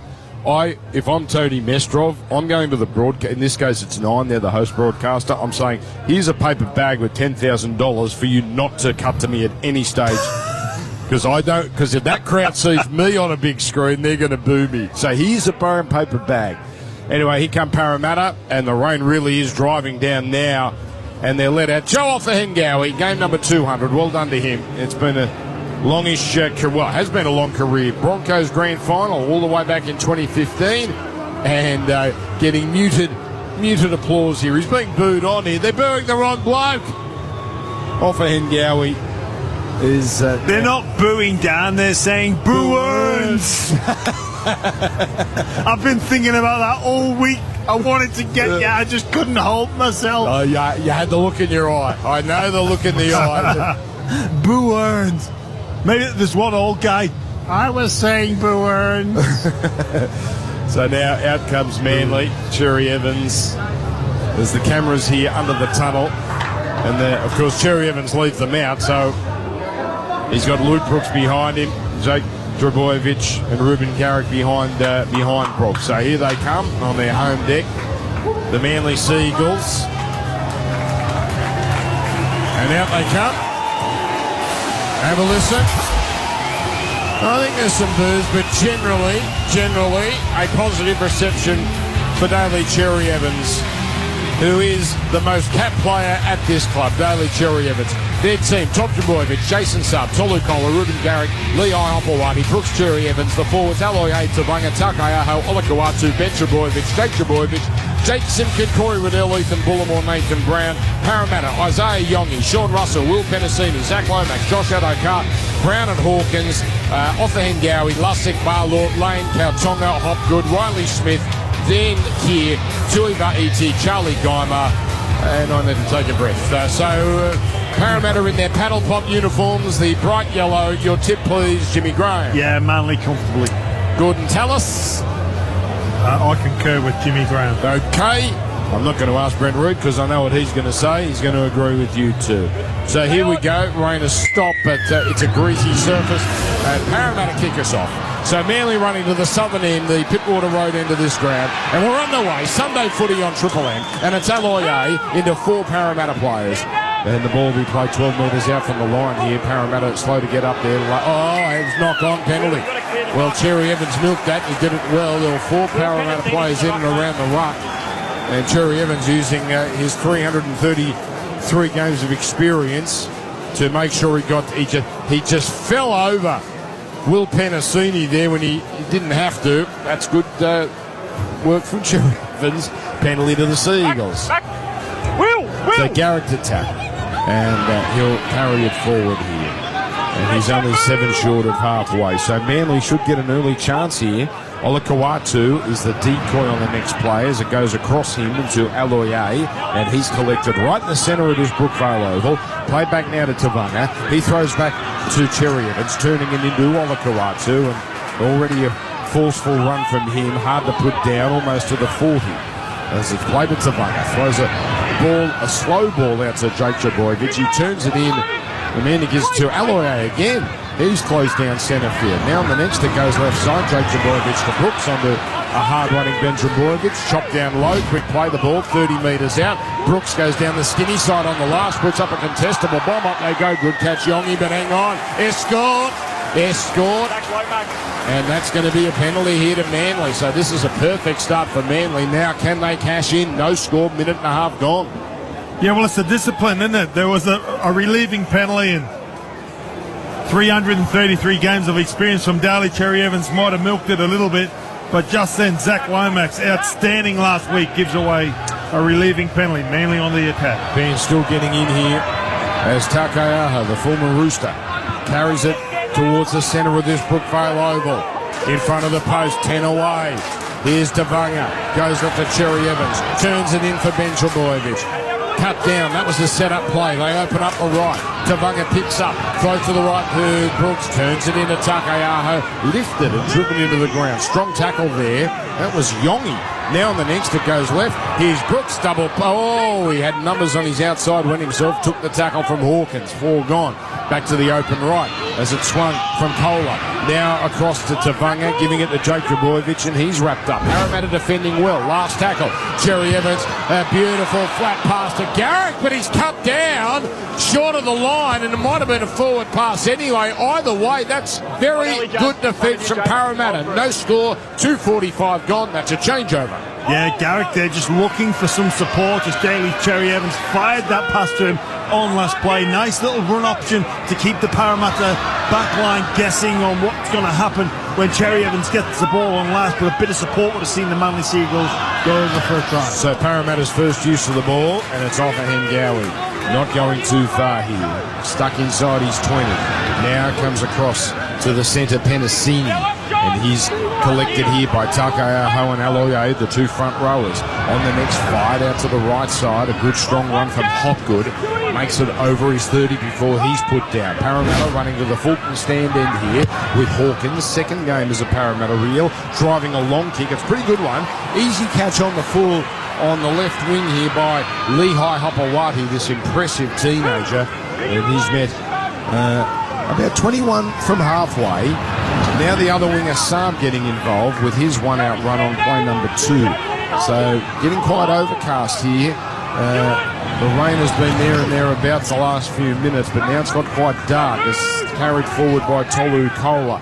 He'll play it back to Tavunga. Throws left to Brooks. Puts on a left foot step. Can't quite get past Hawkins. Hawkins had help there in the form of Offa Hengawi. Now played and thrown back infield to Taukeaho, and he drives it up to the 40-metre line on tackle number 5, or very late offload. Not held. Wow, that's a late call. And Tavunga works it up for another 10 metres off the back of that offload. Last tackle, 30 away. Tom Trbojevic, dummy half, gives it to Cherry Evans. Has rushing defenders to contend with. Evades them, stabs a kick, finds it in goal. It's a great kick, but getting into the field of play, Sean Russell. But now Parramatta are stuck 1 metre out from their own line. Rain driving down now, and the sun breaks through. As here's Lomax. He's pinned to the ground by Jake Trbojevic and Aloye. Still inside their 10. Here's a run for Young. He got clipped high. That's what Parramatta needed. That's exactly what the Eels were crying out for, because they were in quicksand. No score, Gordon. Tell us 5 minutes gone. Yeah, that was a great kick from Daly Cherry Evans, the left footer. But great work by Parramatta, and that's a relieving penalty. Manly were all over him. Dan, but can I get religious? It's got a Manly supporter. Beautiful sunny day, and just teardrops. Just rain all over Brookvale. They say it's God's country, Gordy. That's well. There you go. That's what I'm talking about. That's it. It's carried forward here. There's a reason Brent Reid lives there. What's doing down there, Reedy? Not much. Now comes across the rain down. It's sort of stopping. Yeah, we got Reedy on a delay downstairs. Can we get him reset, please, producer Charlie? Now it comes to the open right. It comes to Hawkins. Turns it in here to Offa Hengawi. Offa Hengawi is brought down 39 away. Parramatta on tackle 3. No score. Sunday match of the day. Hawkins to Hopgood. Flicks it out the back as he's tackled. Finding the hooker there in Lussick. He then gets it on. And then he gives it to... was passing the ball. Looked like it was knocked down. Was knocked down by a Manly player. Picked up by the Eels, and it's 6 more tackles for Parramatta. So, good chance here. Yongi, 35 out. On the next, it goes to Lane running down the left side. And he's felled. And he'll play it here. 10 in from the left touchline. As Penasini picks up a dummy half. Gives it to Brown. Brown on to Barlaw. Barlaw driving run. Turns his back on the defenders before he's finally knocked over in front of the left upright. There are only 20 out here. Lussick to the right to Hawkins. Nice straight run. Giving it to Yongi, threatening. Always collared though by Brooks. A crucial one-on-one tackle. 10 out. Kautonga the dummy half. Throws left now to Hawkins. Hawkins to Hopgood. Out to Barlaw. Out the back pass to Brown. Well read Cherry Evans and Aloy, brother Olakawatsu. And they bring the Parramatta full number 6 down. 5th tackle. It's sprung out to the right. Lomax throws off. Pass which is given the all clear to Russell. Plunges over in the corner. Now it's called forward. That skewed out of his hands in a strange manner, and that's a bomb try. Gee, it's a late call, but it's the right one. No score. Yeah, correct call there, Dan. It just comes forward out of the hands of Zach Lomax. But I like that set from Parramatta. Throwing shape, throwing options. We saw Dylan Brown. Is there much in that pass? On the left. Jimmy, is there much in that pass? There's enough to say it's forward. Yeah, enough. Yeah, gotcha. It's forward. I just want Parramatta to get into a lead. I want to hear the boos. It was a really positive set from Parramatta. I think it's hard to recall a more expansive, more creative set of Parramatta all season. That was really good stuff. Really positive signs from the Parramatta Eels. We certainly didn't see that in the 80 minutes last week. As manful as they were, Manly here, rolling their sleeves up, getting up over the 30. No score, nearly 8 gone. That is on the Beacon Trade scoreboard as Triple M rocks the footy for Ream Hot Water and for McDonald's. You've got Tallis, Graham, Reid and Ganane, your cool team. Seabus Super, the expert comments. Now Cherry Evans throws to the right. Turbo with a bit of space on the Garrick. Gets it on the Saab. Burns away the man on his inside. Now he does a number on the fullback and scores. He almost puts it at Saab, but he wanted it all to himself. He knew what he was doing. Saab gets over. That's the first time we've seen Turbo with a bit of open space, and that gets them going. But Saab did some great work. 4-0 Manly. Yeah, we complimented the Parramatta Eels attack, but this yardage shift, it's been a real feature of the Manly Seagulls under coach Anthony Seibold. Assesses the situation perfectly there, Ruben Garrick. The Fox comes in, a 2-on-1. Saab looks on his inside. He's got the fullback to beat. It's Cherry Evans. He says, nah, I'll take this one on, my friend. Saab gets the first 4-pointer of the afternoon, Gordon. It's a pass every day of the week. It is a pass every single day of the week. He is half a metre in from the sideline and backs himself. Hopefully I'm not reading into it too much there. Come on.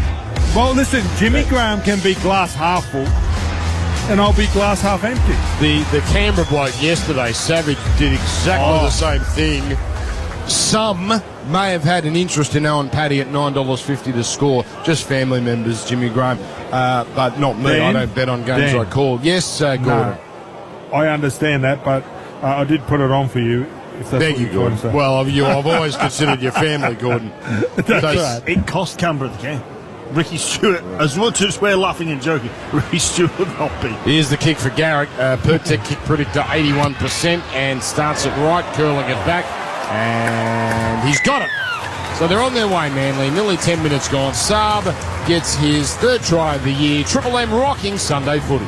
If you're in the trade, Mitre 10 hopes you're enjoying the game. And at your local Mitre 10 Trade Centre, you'll also enjoy expert service and top quality materials to help get the job done right. That's mighty helpful, Mitre 10. Well, that's disappointing, obviously, for Parramatta. They started this game so well. Defensively, they looked so good, but one lapse, they got burned on the outside, and Jason Saab, he's a flyer. He was always going to, I reckon, stand up Iongi in that situation, even though he had Daly looming large inside. I'm a bit with you guys. Difficult not to read a little too much into that, given the event You cynical of the past week. Save it for 360. Now here's Sheriff giving it to Aloy. He crashes upfield. Welcome to Triple M 720 from every angle. There's it's twice as good as 360. Now it's Olakawatu working up the right side. That was a strong run from Aloy from the kickoff. He got whacked, but he gave as good as he got. Garrick now working it forward. This is going to test Parramatta's resolve here because they were right in for the fight the first 10 minutes. Takeaho with a strong run. This is a fantastic set for Manly. They've done nothing with it in terms of creativity, and they've made it to halfway on tackle 4. Now Contra Boyfridge runs to the line. Throws that to Brooks. Delays the pass here to Kohler. Kohler taken down one-on-one by Lomax. And the ball will be played 30 out. 7 in from the Hill touchline. Now Cherry Evans puts up a bomb. It's got a bit of depth on it. Chasers are coming through. Good catch, Yongi. Went up, jumped. He's got a leap on him and a confident catch. So Parramatta have got the ball back, trailing 6-0. Yeah, love that from Tommy Turbo there. Often we see him take that play before the kick, just charge in, get his team a quick play the ball. This time he runs it into the line, plays out the back, almost stripped the Parramatta Eels 4 numbers. It's great attack from the Manly Seagulls. All right, so Parramatta now. Well, still looking for that elusive first win there. 21 short of halfway. Hopgood passing now to Offahem Gowrie, running up the centre, stopped by Olakawatu and Cherry Evans. Lasek, who did some excellent things last week, is just servicing Hawkins on the last. A driving kick from the Parramatta number 7. But dropping back there is Lehigh Hopawati. Already love this kid. And he makes it to within 11 of halfway. So Manly now winning the territorial battle, and they lead 6-0 on the Beacon Trade scoreboard. Here's Tavanga waiting at dummy half off the hit up from Kohler. And it comes to Saab, who carries it up the centre of this Four Pines Park. Sun has been breaking through the clouds here, but it's gone cloudy again. Cherry Evans with a run, and he got past Penasini, but not past the prop forward Barlaw. Inside the 30, swung back to the open left to Vanga. Away now to Brooks, a little double pump, turning in on the inside. And that's Jake Jabojevic, wrapped up in the tackle by Offa Hengawi. Last, Cherry Evans puts up a bomb, coming down 10 away, battered back by Garrett, clever, away now to Aloye, still the last. Now comes to Cherry Evans, puts in a kick, wasn't played at as it's pinballed over the sideline. Parramatta ball, not played at. Okay, you heard it there from referee Todd Smith. And do you want a middle? Yeah, go play the ball. No challenge from Manly, so they're okay with that. 6-0. Play it quick before the replay. Yeah. They can't take this back. Mate, I'm sure. Oh, no, that wasn't played. No, he just kicks it into him so hard. On you, Jermaine. That it just ricochets over the sideline. Gordon Tallis. It's going to open up soon, Dan, this game. Well, they've got to score next Parramatta, or they could get absolutely torched here. Heavy tackle there. But they wouldn't let him play it there. Kautonga was whacked by primarily Aloye. Brooks was there as well, but then Brooks just wouldn't get off. So that's going to be a kick into touch. Yeah, 2 penalties each on the Choice Hotel statistics, but Manly, given these conditions, 7 from 7. That is brilliant work, and they're throwing the ball around, asking questions. When Manly are in a mood like this, they're so difficult to contain. All right, now here is Offa Hengawi, 16 from the penalty restart, 45 out after his run, followed up by Barlaw. No offload coming here as Olakawatu wraps him up eventually. Centre field, no markers. Lussick takes a few steps and gives it to Hawkins. Hawkins turns it back on the inside to Offa Hengawi. Offa Hengawi rolled over. 31 out here, Parramatta. Played now to Lussick. Short side here to Yongi. Puts in a kick. Lomax. The kick is going to hit the back fence. Lomax was pouring through. I'm not sure he gets there first anyway. But that hit the camera. It hit the LED signage. That's a 20-metre tap and a 7-tackle set. Get that Lomax back. Dan, as crazy as it seems, I think it's a planned move, but Hopewadi's so fast. I think it's an okay idea. It was just poorly executed. So Nathan Brown on now. He's like chumming the water, Nathan Brown, and the crowd love him. And he's just come into the game, so you know things are going to heat up. Olakawatu, he's getting harder to put down with each hitter. He's wrapped up here. Gets up a bit gingerly, though. He went down awkwardly. And penalty, they wanted to put a shot on Brown. They were offside. So he has an instant impact, and now Manly to go on the attack. Olakawatu not looking all that great, although he's just going to shake that one off. That's the attention that a guy like Brown demands. Nathan, that is, when he comes off the bench. Parramatta Eels forward just too eager to get the contact on him because we approaches the line at so much speed. You have to get in his face, but they're penalised and rightly so. Seabus Super with the expert comments, making hard work pay off. Manly 30 metres out. Cherry Evans underarms it to Takayaho, running down the left edge. Needs 2 defenders to stop him. And he's made the play at Takayaho. From the next, it comes to Cherry Evans, first receiver. Brooks, second receiver. Now it comes to Olakawatu. Not the crispest pass to Tom Trbojevic, and Tom had to steady himself, and he was easy meat for Addo Carr. On the next, it comes back to Brown. Brown runs over Lussick, but doesn't go too far. He'll play it 15 out centre field. 2 tackles left. Cherry Evans gets it, throws to Olakawatu. Olakawatu wrapped up. That's a good tackle from Brown. Last tackle. 6 again. 6 again. Cherry Evans, dummy half, throws to the open side to Bunga, giving it to Jake Trbojevic, and he just parts it up the middle here. Brought down 6 metres out, played it to Bunga, throws it to Brooks. Brooks holds it, gives it to Ben Trbojevic. It opens up, and he passes to Tom. Tom then gets it on brilliantly to Lehigh Hopewadi, and he grounds it in the corner. That's the sort of try-only Manly score. Tom Trbojevic, just a little basketball pass over the top with no room to work with. It's a brilliant try.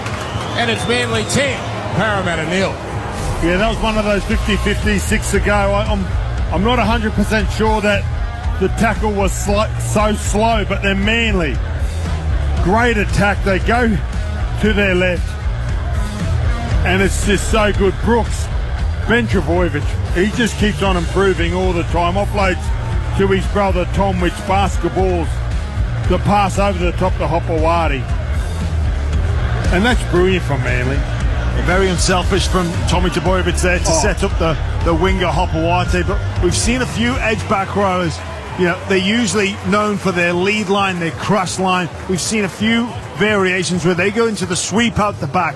That caused so much confusion. Zach Lomax just didn't see Ben Trbojevic sweep out the back. He shot for Tommy Trbojevic out the back, which left a huge hole. Ben Trbojevic, underrated player in my opinion.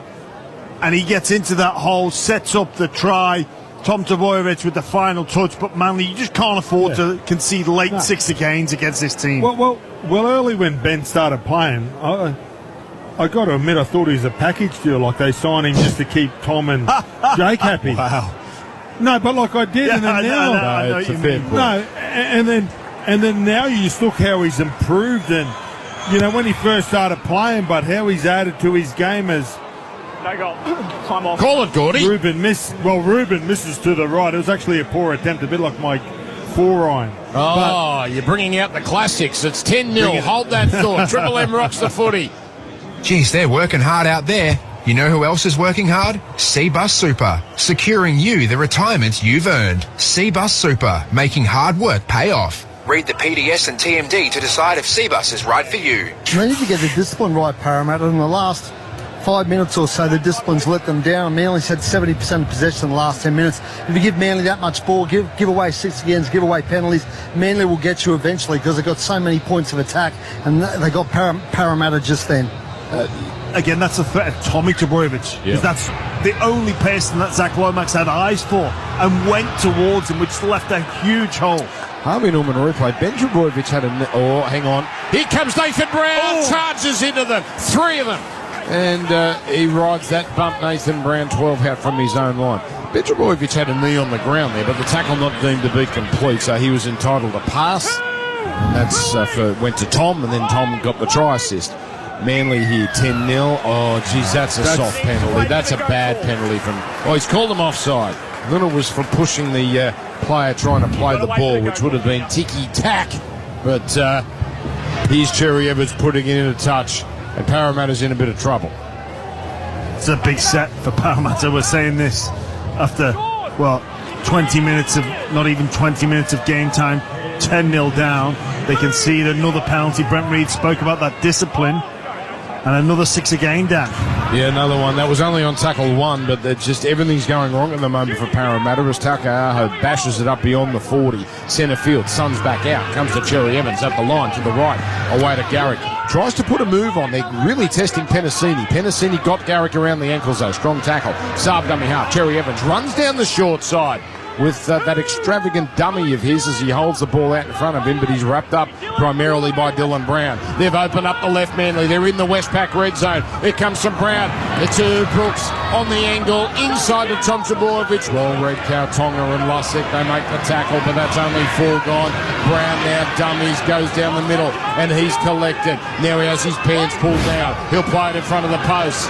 Comes to Cherry Evans, rolls in the kick, and almost mucked up at the back by Yongi, but Shot clock on. he parries it over the back.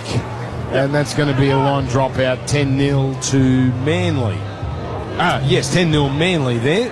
Apologies. Just a game management, Daly Cherry Evans. That's a beautiful, well-weighted kick. Garrick coming through. And Oli Kawatu, Parramatta had to play at the ball. Didn't get a great grab on it early. Lucky that the boys actually gave up on the play, or that could have been one of those tap-back situations then. Or, hang on.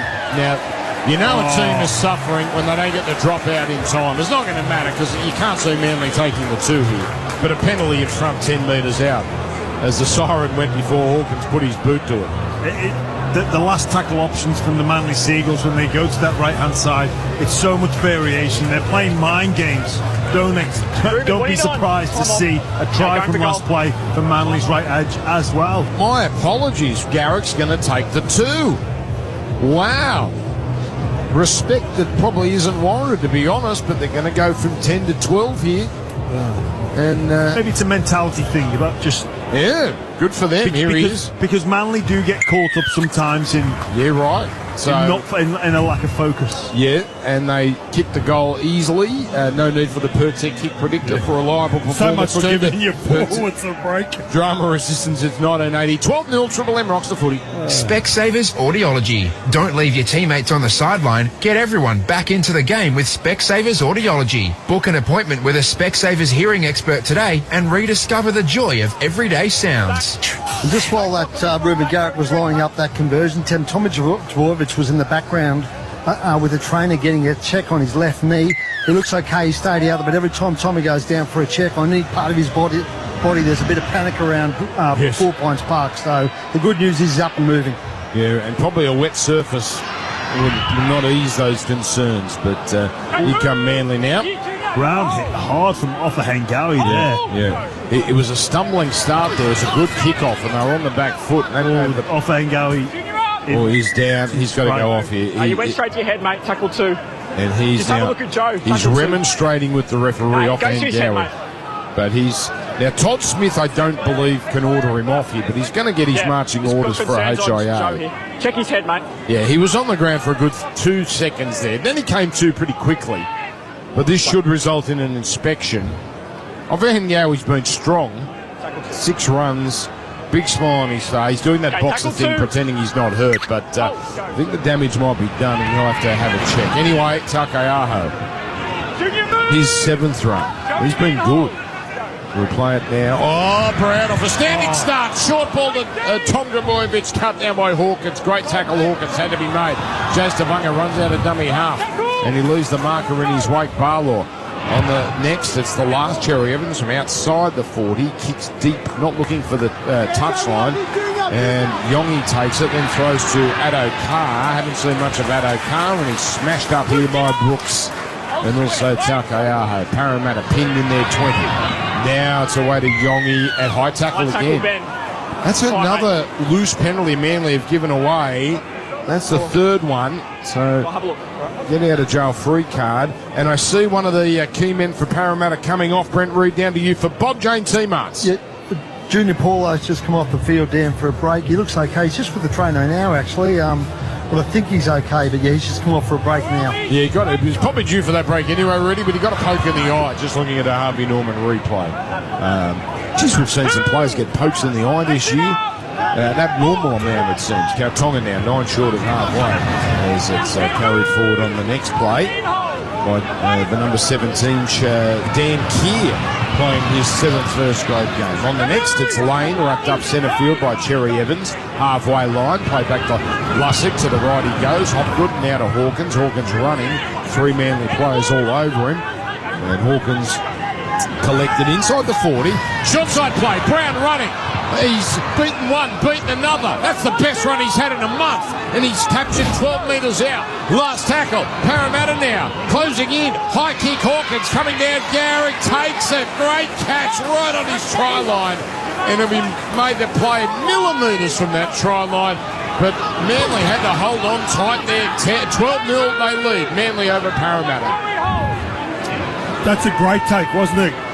Ruben Garrick on the thing, but it's the best play. And Dan, Dylan Brown, run the football. Yeah. That's what you're good at. It was a great little raid down the right-hand side for the Parramatta Eels. Oh, like a big players being treated here. Brent Reid, down to you, Bob Jane T-Marts. Yeah. Tommy Trebojevic, Dan's just in the back of the in goal now, getting that left knee that I mentioned earlier. He's getting that left knee struck. So looks like he's coming back in the game, but a concern right now for Manly. Indeed, thank you. Good stuff, Rudy. Here's the kick from Cherry Evans. It's sitting up here on the bounce, and Addo Carr takes it really without breaking stride. So this is good field position for Parramatta as they close in on halfway. Down 12-0, Manly on top on the Beacon Trade scoreboard as it's carried up now by Penasini. And Parramatta's had a good couple of minutes here, at least holding sway in the general play of attack, with Lussick to the right here to Brown, going at half pace, trying to lull the Manly defenders here. Tom's back, by the way. That's the round of applause. Brown then fed the ball and Manly gave it to, was wrapped up quickly. Yongi ran behind his own player, but no one was impeded according to Todd Smith. And Yongi straightens up where he's knocked over by the replacement there, Ethan Bullimore for Manly. Stab kick from Brown. That's pretty well weighted. Saab's got it. Tiptoes along the dead ball line and then disgracefully gets back into the field of play. Disgraceful for Parramatta. That should not be so easy. And now, no! Garrick has been wiped out by Opperhan Gowie, who gave through the kitchen sink at Garrick. Garrick thought it was high. The referee said it was fine. Now in the next play, Hopewadi barely over his 10. Things are happening here at Brookie. Hey, Dan, they got to get Tommy Tavojevic off. When they put their kick back in for Saab to get it, Cliffy Young would have beat him to get there. Oh, mate, who's Cliff Young? Bullimore breaks them open. Tom's on his outside. Bullimore comes to the fullback, but the ball to Tom Trbojevic is as he's tackled by Russell, and the ball comes free. Well, they made him a hash of that one, Manly. And Trbojevic doesn't look great, Tom, that is. In support there, he's limping. You live too dangerous. He does not look great, Tommy Trbojevic. Why would you keep your... Well... It's not going to get better. Don't take the Ferrari off-road, Jimmy. Don't take your Ferrari off-road. And it's not and it's got a flat tyre. Look, he's limping and trying to support Bullimore, which was a great run. Great run from Bullimore.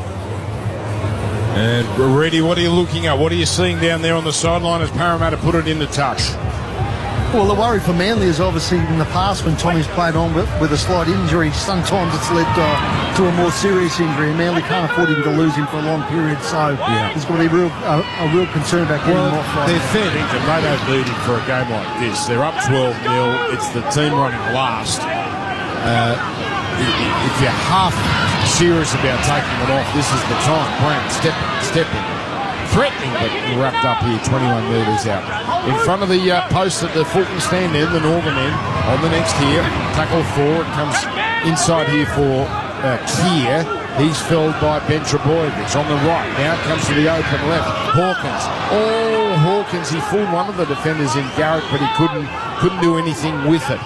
And he was taken in the tackle centre field by Bullimore. Lussick takes a couple of steps and a horrific little grubber straight to the hands of Jake Trbojevic. Boy, that's ordinary. And that's unfortunate for Lussick. And Jake Trbojevic now is playing it just inside his 20. Followed up by a run by Tolu Kola. Manly 12, Parramatta 0 on the Beacon Trade scoreboard. Tradies, big jobs, small jobs, tough jobs. Beacon Trade, they've got the lighting, the fans, the electrical. To get it all done, join up beacontrade.com.au. Manly just working it forward, Jimmy Graham. Yeah, Tommy Trbojevic in a conversation with the trainer there. He's trying to tell him he's all right. Well, I don't care what you're saying. You don't look all right, Tom. Get him off the field. You've got Hopewadi there on the wing. Move him to fullback. Put Ben Trbojevic into the centres. Push Kohler out. Problem solved. All right. Coach Jimmy Graham there with the instructions. Here's the high kick for Manly. No problem for Yongi. And Yongi almost to his 30 with 11 and a half to go in this first half. Yongi to play it in front of the hill on the right side for Lomax. On to Russell. And Russell is collected here. So Manly in defence, Parramatta in attack. Lomax, his 5th run. Didn't he have 30-something runs last week? Ridiculous numbers on the stats for Choice Hotels. Today, more along the normal variety. Parramatta make it to halfway on the next play, and then following that, Hopgood gets an offload. That gives them a bit of second phase play as it comes out from Kautonga to Lomax. Gives a big don't argue. Inside ball to Yongi. Yongi to the 20. Dances around Brown. Now gets to the 10. Gets past Bullimore. Awesome run. Taken down from behind by Tabunga. Well, that's good stuff from Parramatta. Last Kautonga, short side. Out to Russell. Russell rolls in a grubber. Off Manly. But he's booted it to Trbojevic over the dead ball line. I think everyone was waiting for a forward pass call that never happened. So it's a line drop out. And Russell's kick. Tom actually made a boo-boo there. You'll I think play the he ball could have 10 just... by 10. Hang on, what do we got here? No, it is a Parramatta error. It is a Parramatta error. So that's why Tom booted it out. As we look at a Harvey Norman replay. What a great run from Isaiah Yongi. Beats one, beats two, beats a third. It went out. He's got something, hasn't he, this kid, Yongi? Play the ball here.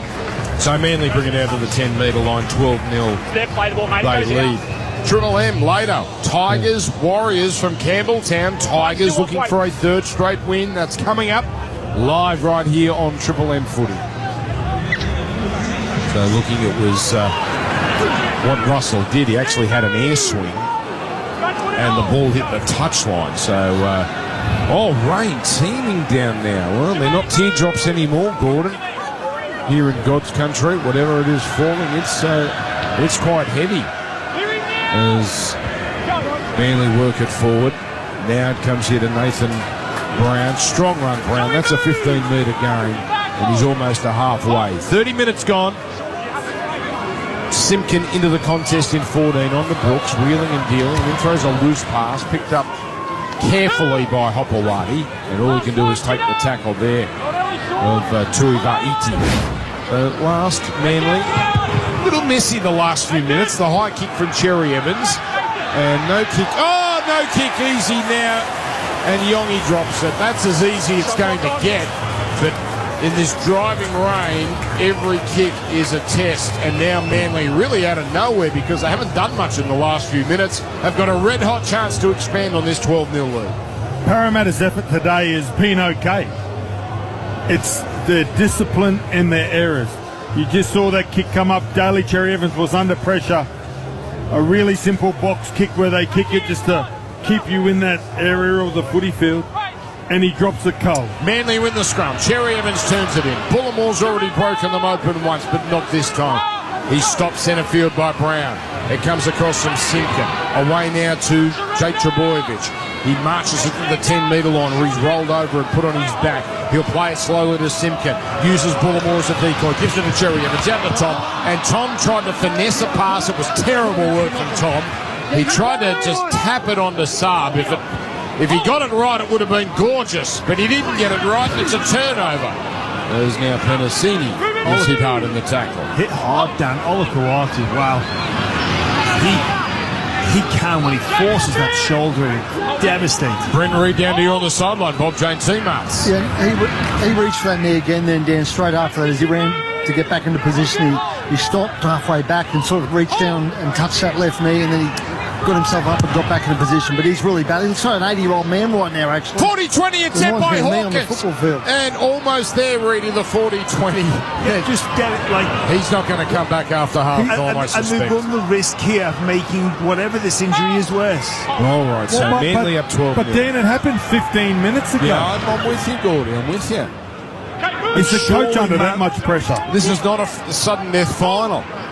And Manly go down the left here with Ben Trebojevic, and he's making it to his own 30, with Jake Simpkin waiting at dummy half. Gives it to Tom Trebojevic. He just labours into them, and he's wrapped up now by Keir, the number 17 for Parramatta, and he gets up almost cranky. I think he knows this is a problem here, Tom.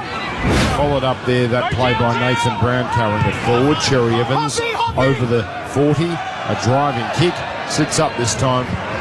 Easy one for Yongi as he runs around Olakawatu, runs around Simpkin, but not around Jake Trebojevic. 12-0 Manly. The game in an interesting place here. You would have sworn when Manly scored their second they were going to score 60 today, but Parramatta are at least holding sway since that moment. And Lomax now working it forward. And he'll be playing it here, and refereeing a little bit more go now in these tackles with that slow play, the ball followed up by Barlaw back in the game. So short stint on the sideline for him, almost a halfway, and now on the next play, Tuiva'iti lifted and dumped just over halfway. Good set though, Parramatta. Hawkins, he's got boot the ball here, high one, and pretty comfortable catch by Hopewadi. Gentle round of applause. Good line of Parramatta defence there to meet the good catch. So Hopewadi made a play a 10 out from his own line. 6 minutes, 10 seconds to go. Beacon Trade scoreboard first half. It's Manly 12, Parramatta 0. Well, Brent Reid mentioned there's an 80-year-old on the field. I think he's not doing justice to how mobile some 80-year-olds are. Yeah. Tommy Trebojevic in no fit state here. We're trying to win the ratings hands down if we could win the 80-year-old audience, and comments like that from Reedy don't help in our cause. Here's Simpkin running downfield and then beats Barlaw, gets up, goes again. Sensational run. He's gone 20, maybe 25 metres. but it does get Manly to their last. So Brooks is going to put up a high kick here. The chase of Olakau'atu. He goes up, bats it back. Still the last. Oh, but it's a Parramatta player who poaches it in Tuiva'iti. And out of all that, that's the risk of doing what Manly did in batting it back. Parramatta got great field position now, 10 short of halfway, with Lomax carrying it forward on the second. Olakau'atu doesn't realise his own strength there. Most people bat the ball back, it goes a couple of metres. That's right. Basically. It was a pitch then for a Now serve. comes to Tuiva'iti and he's dropped out. He spiked it. It was like the volleyball scene in Top Gun without the Vaseline. As now here's a slow play the ball. Now that should be a penalty because I thought it was baby oil there. And I think you're right, Gordy. I've got to be honest. I didn't concentrate that hard on that scene. Although why would you wear jeans when you're on the beach? It just doesn't make sense. Now a hit up here from Lane. 19 away. Now comes to Lussick. Running past the defender who can't get involved. Chopped down eventually by Olakau'atu. Early in the tackle count. Really early now because it's a 6 again. Hawkins away to Brown. Brown running. And stopped by Brooks and 2 others. But Parramatta looking okay here. But can they put the finishing touches on it? Tuiva'iti dummy half on to Keir. A dummy that no one falls for. Stopped. Leader out right upright. Lussick dummy half. Back to the right to Hawkins. A cutout pass. Yongi almost ran behind his own player as he's felled on tackle 3. Way back to Kautonga. He goes left now to Hawkins. Turns it in for Tuiva'iti. And that's slow motion. Tackle 4. Tuiva'iti is easily tackled. Right upright. Comes to the open side. The left. Brown. On it goes to Penasini. And that's where the play dies. The winger was crying for it. But Sarbajan did made a strong tackle. Last. Brown putting a chase on Hawkins. High kick. Comes down. Dropped by Manly. And grounded by Manly in the in goal. Now what have we got here? They're going to check if Parramatta's got a fingertip on this. Try. It's confirmed the first knock on is from Zach Lomax and then grounded by Manly. Okay, so Todd Smith thinks it's going to be Manly ball, either a 20-metre tap or a 10-metre changeover. So here's a Harvey Norman replay. Side. Up they go. Lomax. Just get a hand of Zach Lomax, which touches the ball first and knocks it into the hands of the Manly player. Okay. We have a decision. Okay, so that ends that one replay. Just in the field of play. I wouldn't have mind seeing a second replay of that, to be honest, but all right, they've made that call. That kick, it was just a chase from Nathan Brown to put a little bit more pressure on Hawkins. Made him rush the kick a little bit. Yeah. Didn't quite get it where he wanted to. And Zach Lomax, so good in the air, just gets a fingertip to it where not too many other people would have got probably a fingertip to it, Dan. There's just looking at the monitor in front of us, Gordy, rainbow. It is God's country. You get a drop of rain here and up comes a rainbow. 3 minutes 20 to go in the first half. Manly up 12. And Reedy, the little leprechaun, down on the sideline. Yeah, Reedy's busy at the moment. He's looking for adults who have posters in their bedroom. Now on the next play comes left side. Here's Ben Trebojevic. And he's cut down just short of halfway. I have a poster of you, Gordy, on my bedroom wall. You should know that. Now it comes in. It's when you got sent off. As here is Nathan Brown with Bill Harrigan's finger. Just go. Now it comes to Churi Evans. High kick. Now it's Addo-Carr under it. And he's stopped. And that's a great kick because Addo-Carr had absolutely nowhere to go. 12-0 Manly. Parramatta with Penasini doing the hard yards here down the middle.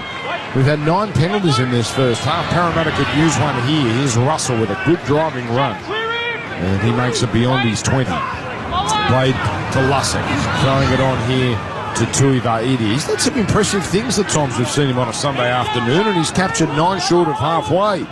He'll play it on the right side to Lussick. Throwing it open left to Barlaw. Barlaw to Brown. Brown double pump. Quick hands now comes from Yongi. Feeding it on to Penasini. Well read by Brooks and Jake Trebojevic, but it's a handy play. Last tackle, Brown running. Brown, early ball late. He should have run Brown. Anyway, Lane gets it on to Brown. 35 out. Gives it to Lomax. A grubber kick. Rebounds off Olakau'atu. Not played up by Molly. You can challenge. Whoa. They are going to challenge, and I think they're going to win this challenge because Yongi fell on it. Captain What we thought probably 6 again. So Molly not played that. So no restart of the tackle count. Okay, well, let's see here. Triple M rocking Sunday footy, a Harvey Norman replay, captain's challenge. He has to have played at it. He drops his body. So Lomax kicks. Doesn't he? Oh, I don't know. Now, it's... Thought played it initially, just making sure that it doesn't come off the hand of Harmoli. So Lomax kicks it. Hamole is committed to Lomax, so you can... Okay, if he moves his leg a little bit... Yeah, he's played and it. leg's part of his body, and it's like an arm. Well, it is. That's a James Graham-like sentence. I'd expect you to say that, Jimmy. But like, if you move your leg a little bit towards it, are you playing at this stage? The ball's at not the played football? It's still the last tackle. I believe But then he's touched it. But he's touched it, Hamole. I believe his eyes go there, and his reaction time's not quite quick enough to get his hands the ball to here it. first. He's touched the ball. Yeah, does Yongi get the ball here? Harmoli gets to the ball first and knocks it forward into the Parramatta player. Well, thank goodness we're not going insane. He then loses possession Brent there. Reid, what's doing on the sideline down to Bob Jane teammates? Down to you. Well, I was on Tommy Trbojevic here, Dan. Just said he'll obviously get through this minute before half time, and then they'll have the break at half time, try and get that leg right. But like you guys, I'll be surprised if Tommy comes out for this second half. So, thank you, Reedy. 30 metres out. This is a big moment of the game here because Manly haven't blown the Eels out of the water, and this is a good chance for Parramatta to get within one converted try. Yeah, they took the two. Big opportunity just on the half-time break here for Parramatta. So now they go right side. Yongi draws in two defenders. Oh, careful. He almost got bundled into touch as Hopewadi and Kohler combine. Back to the left here with a pass to Lomax, just centering the ball. 90 seconds to go. Lomax creeps inside the 10. And Manly here trying to slow down these play the balls. Tuiva'iti arrowing towards that right upright. Brown all over him. Ball played on tackle 3. They go left again. Comes here. Oh, a dummy from looks like Yongi, and he's brought, in fact it was Hawkins brought down on the next. Barlaw is wrapped up, and that's got us to 5 tackles very quickly. They want to get this right, Parramatta. Dylan Brown gets it, not the greatest pass he received. Out to Penasini on the left side, and he's wrapped up. That's a shame for Parramatta because they've been in the fight, but that's one of the worst sets we've seen all season. 12-0 Manly. They just took some wrong options there. They go to Barlow. That play they needed to keep going, get the ball in the hands of the spine players. Yeah, that's the stuff we saw last week. Again, same thing against Canterbury. They were right in it, and they just couldn't find a way to score. They've had more play the balls in the Westpac red zone than the Manly Seagulls. That's a very good point there. Westpac bringing the footy. Now comes across here to Brown. Brown across to Brooks. Brooks showing it inside as he veers to the outside, and he's stopped. 8 seconds to go in the first half. Unless there's a miracle play here, this will be the score. 12 points to 0. Carried forward now by Hopewadi.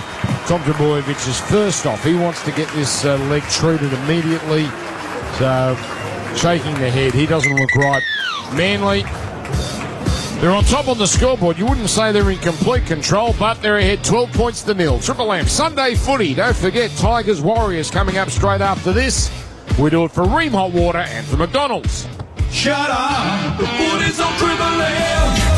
Triple M rocks footy. Tradies, big jobs, small jobs, tough jobs. Beacon Trade's got the lighting, fans and electrical to get it done. Join up at beacontrade.com.au. Sydney's Triple M breakfast. Australians spend an average of 42 minutes a day doing this. Sitting outside in your car, waiting to go into the chaos. Yesterday, I was in my car for about 20 minutes on the phone, and I don't want to take that phone call in the house because I don't want my children to know about my other family. Thanks to MJ the Musical. MJ the Musical is now thrilling audiences at Sydney's Lyric Theatre. Book today. It's Triple M breakfast. Weekdays from 6 on 104.9 Triple M. The latest dinner menu has dropped at Macca's. The Hot Honey Chicken Range featuring the Hot Honey McCrispy, the Hot Honey McSpicy and Hot Honey Dipping Sauce with Chicken McNuggets. Embrace the drip at Macca's. Available after 10:30am for a limited time. Everyone's favourite live concert event, Summer Salt, is back for 2025. Starring a one-off lineup of Aussie music icons, Missy Higgins, John Butler, fanning Dempsey National Park. The Waifs, the Whitlams, and Josh Pike get set for a spectacular day at Somersault 2025. John Lucas Reserve, Cronulla, Sunday, April 6. Get your tickets now from Ticketmaster. The tradespeople of Australia have had their say, letting us know about a time when things went pear-shaped on site, when sellies should have been used to save the day. Yeah, tried fixing a crack with cheap fill-up. It oozed, stormed and turned into a slip and slide disaster. Should have just used sellies. Lesson learned. Remember, when you do a job and want it to stay done, you've got to grab the sellies. Trust sellies for the toughest jobs. If it's sellies, it works.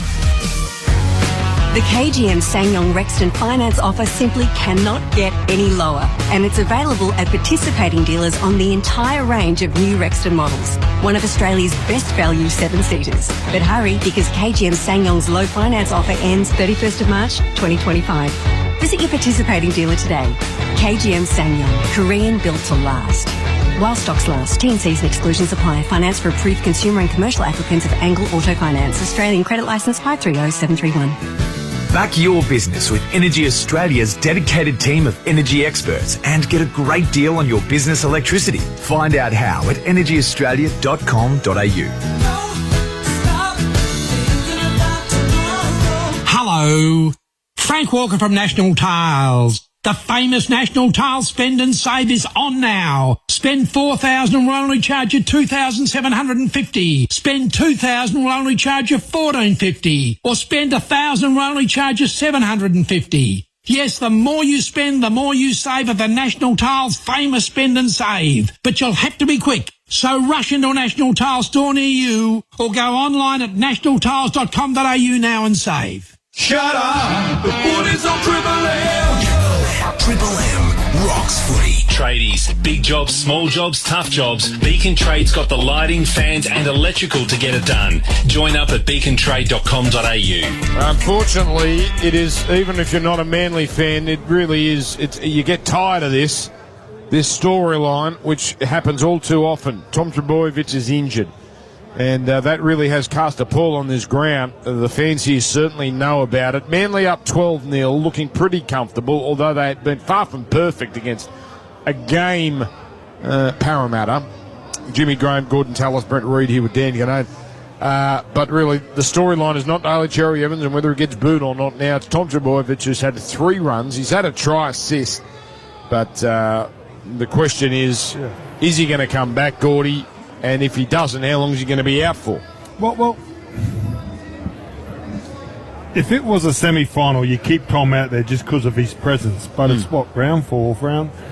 You're playing against Parramatta, and that's no disrespect to Parramatta. You're up 12-0, and he had one knee heavily strapped. Tom's injury prone, and he gets the other one strapped. If that is not a case for any coach to go, I'm putting him back in the garage and saving him for another day, I don't know what is. Look, you want to see players that want to be out there and have the ability to play through pain and soldier on. But with Tommy Trbojevic, he's saying he's okay. He's been in this situation before. The medical staff have just got to take the decision out of his hands. Like, he's only risking himself and his team's future opportunities. We know how important it is. I think just on this game, though, Dan, Parramatta had missed the start. Like, it actually became a real tussle there, back and forth, both teams. Choice Hotels completion rates over 90%. It's been considering the weather, a top quality game of football, but Parra missed the start. They really did. Discipline and a couple of tries conceded. They'd like the opportunities back. And if they had a bit of finesse, a bit of touch, a bit of confidence in attack, this game is right there for the taking. We're looking at some replays here on our monitor for Harvey Norman. Jason Saab getting the first one. Lehigh Hopewadi scored the second. 12 points to 0 is the score. I mean, talking about Tom, the next 2 games are crucial for top 4. Right? I know it's only round 4 next week, for round 5 and round 6. They got Melbourne here next week. And they got Cronulla the week after in Perth. They need Tom for those games. They don't need him for this. they're fair income, Gordy. They could walk through this game with Hopewadi at number 1 and all the reshuffles you fellas have been talking about. Well, you think that they would, but it's even not about this game. It's about, not writing off the season and having Tom out for 8 or 10 weeks or, doing even more damage, as Jimmy said, and he misses the rest of the season. I'm going to say it, no Tom, no trophy. Yeah. So we wait and see. Firstly, will he come out for the second half? I guess we'll find out shortly. It's Manly leading Parramatta 12 points to 0. Triple M rocking Sunday footy, Ream Hot Water and McDonald's. Shut up! The foot is on Triple M. Triple M rocks footy. Tradies, big jobs, small jobs, tough jobs. Beacon Trade's got the lighting, fans and electrical to get it done. Join up at beacontrade.com.au. Now, when the weather goes to extremes, and it's going to extremes today, Jimmy, your comfort shouldn't. Mitsubishi Heavy Industries Air Conditioners Australia engineer and design their ducted systems for Australian conditions that you can trust. Yeah, and absolutely. Today is a perfect day for this, isn't it? You might be hot 1 minute, cold the next, so get this in now. Designed for multi-room heating and cooling, it delivers precise, effortless climate control to every corner of your home or office. Now, that is extreme comfort, Dan. Yes, put your trust in Mitsubishi Heavy Industries Air Conditioners Australia, the experts in air. Sydney's Triple M breakfast. We're talking about life mottos, advice maybe you've been given by parents or you've passed on to your children. My dad had one which was, it's better to keep your mouth shut and appear stupid than to open it and remove all doubt. I never ever listened to that advice. No, Dad, you are wrong. I'm going on radio. Thanks to MJ the Musical. MJ the Musical is now thrilling audiences at Sydney's Lyric Theatre. Book today. It's Triple M breakfast. Weekdays from 6 on 104.9 Triple M. I love my NRL on KO. Nico Hines. Yes, great. More enthusiasm. KO has every game of every round live with no ad breaks in play. Let's try again. KO, get on board. That's better. Today on Wake Up Australia, health insurance price changes to take effect on April 1. In better news, let's cross to Alexander with a special offer only at Compare the Market. To get a free limited edition Meerkat hoodie, buy health insurance through Compare the Market. Feel comfy with your health insurance and in your free hoodie. Free Meerkat hoodie with the purchase of an eligible health insurance policy between the 26th of February and the 31st of March while stocks last. Visit Compare the Market to see the full details and range of brands and products we compare. Simples. I'm just saying, you can shop at Petstock, the blue one, online 24/7. You just go to petstock.com.au. I can shop in my PJs. Yeah, for all the best pet stuff online, check out the blue one, petstock.com.au. I'm just saying. What's better than the road trip? Getting where you're going. That's why Budget is all about making car rental fast, reliable, affordable and easy, including online pre-check so you can get to the good stuff sooner. From compact cars for city trips to four-wheel drive and SUVs for bigger adventures, Budget has a huge range of vehicles to choose from and over 250 pickup points around Australia. Make your next trip fast and easy. Head to budget.com.au and get to the good stuff sooner. No boring stories. How about that? No blind shouting. No brainless spam. Absolutely extraordinary. Just the best sports coverage from Australia's biggest newsroom. Code Sports. No BS, just sport. Grab the app today. Hey, almond latte, extra shot, extra hot, thanks. Sure thing. That's $8.90. $8.90? Oh, that feels like a lot. Pay with points, however. That feels like free. With a Westpac Altitude credit card, you can pay with points for anything, anywhere that MasterCard is accepted. Apply for a Westpac Altitude credit card today. Minimum points balance required. T's and C's, eligibility and credit criteria apply. Ooh. Ah, that is hot. Right now at BP, you can win free fuel every hour or win Qantas flights every hour too. Fly into BP for your chance to win with BP Rewards. T's and C's apply. Permit number New South Wales TP/00765. Shut up! The foot is on Triple M. Triple M rocks footy. Halftime highlights. Get expert service trusted by the trade at your local Mitre 10 Trade Centre. So here they come on their home deck, the Manly Seagulls. Have a listen. I think there's some boos, but generally a positive reception for Daly Cherry Evans. Now Cherry Evans throws for the right. Turbo with a bit of space on the Garrick. Gets it on the Saab. Burns away the man on his inside. Now he does a number on the fullback and scores. Play to Devonga. Throws left to Brooks. Brooks holds it. Gives it to Benjamovic. It opens up. And he passes to Tom. Tom then gets it on brilliantly to Lehigh Hapawani. And he grounds it in the corner. It's a brilliant try. Just looking at the monitor in front of us, Gordy, rainbow. It is God's country. You get a drop of rain here and up comes a rainbow. Tom Trbojevic is first off. He wants to get this leg treated immediately, shaking the head. He doesn't look right. Manly, 12 points to 0. So we still wait with anticipation to see if Tom Trbojevic re-emerges. Quite gloomy now. We might have seen our last of the sun here, God's country or not, because it looks, well, as set in as it's been all day with the rain coming down here at Brookvale.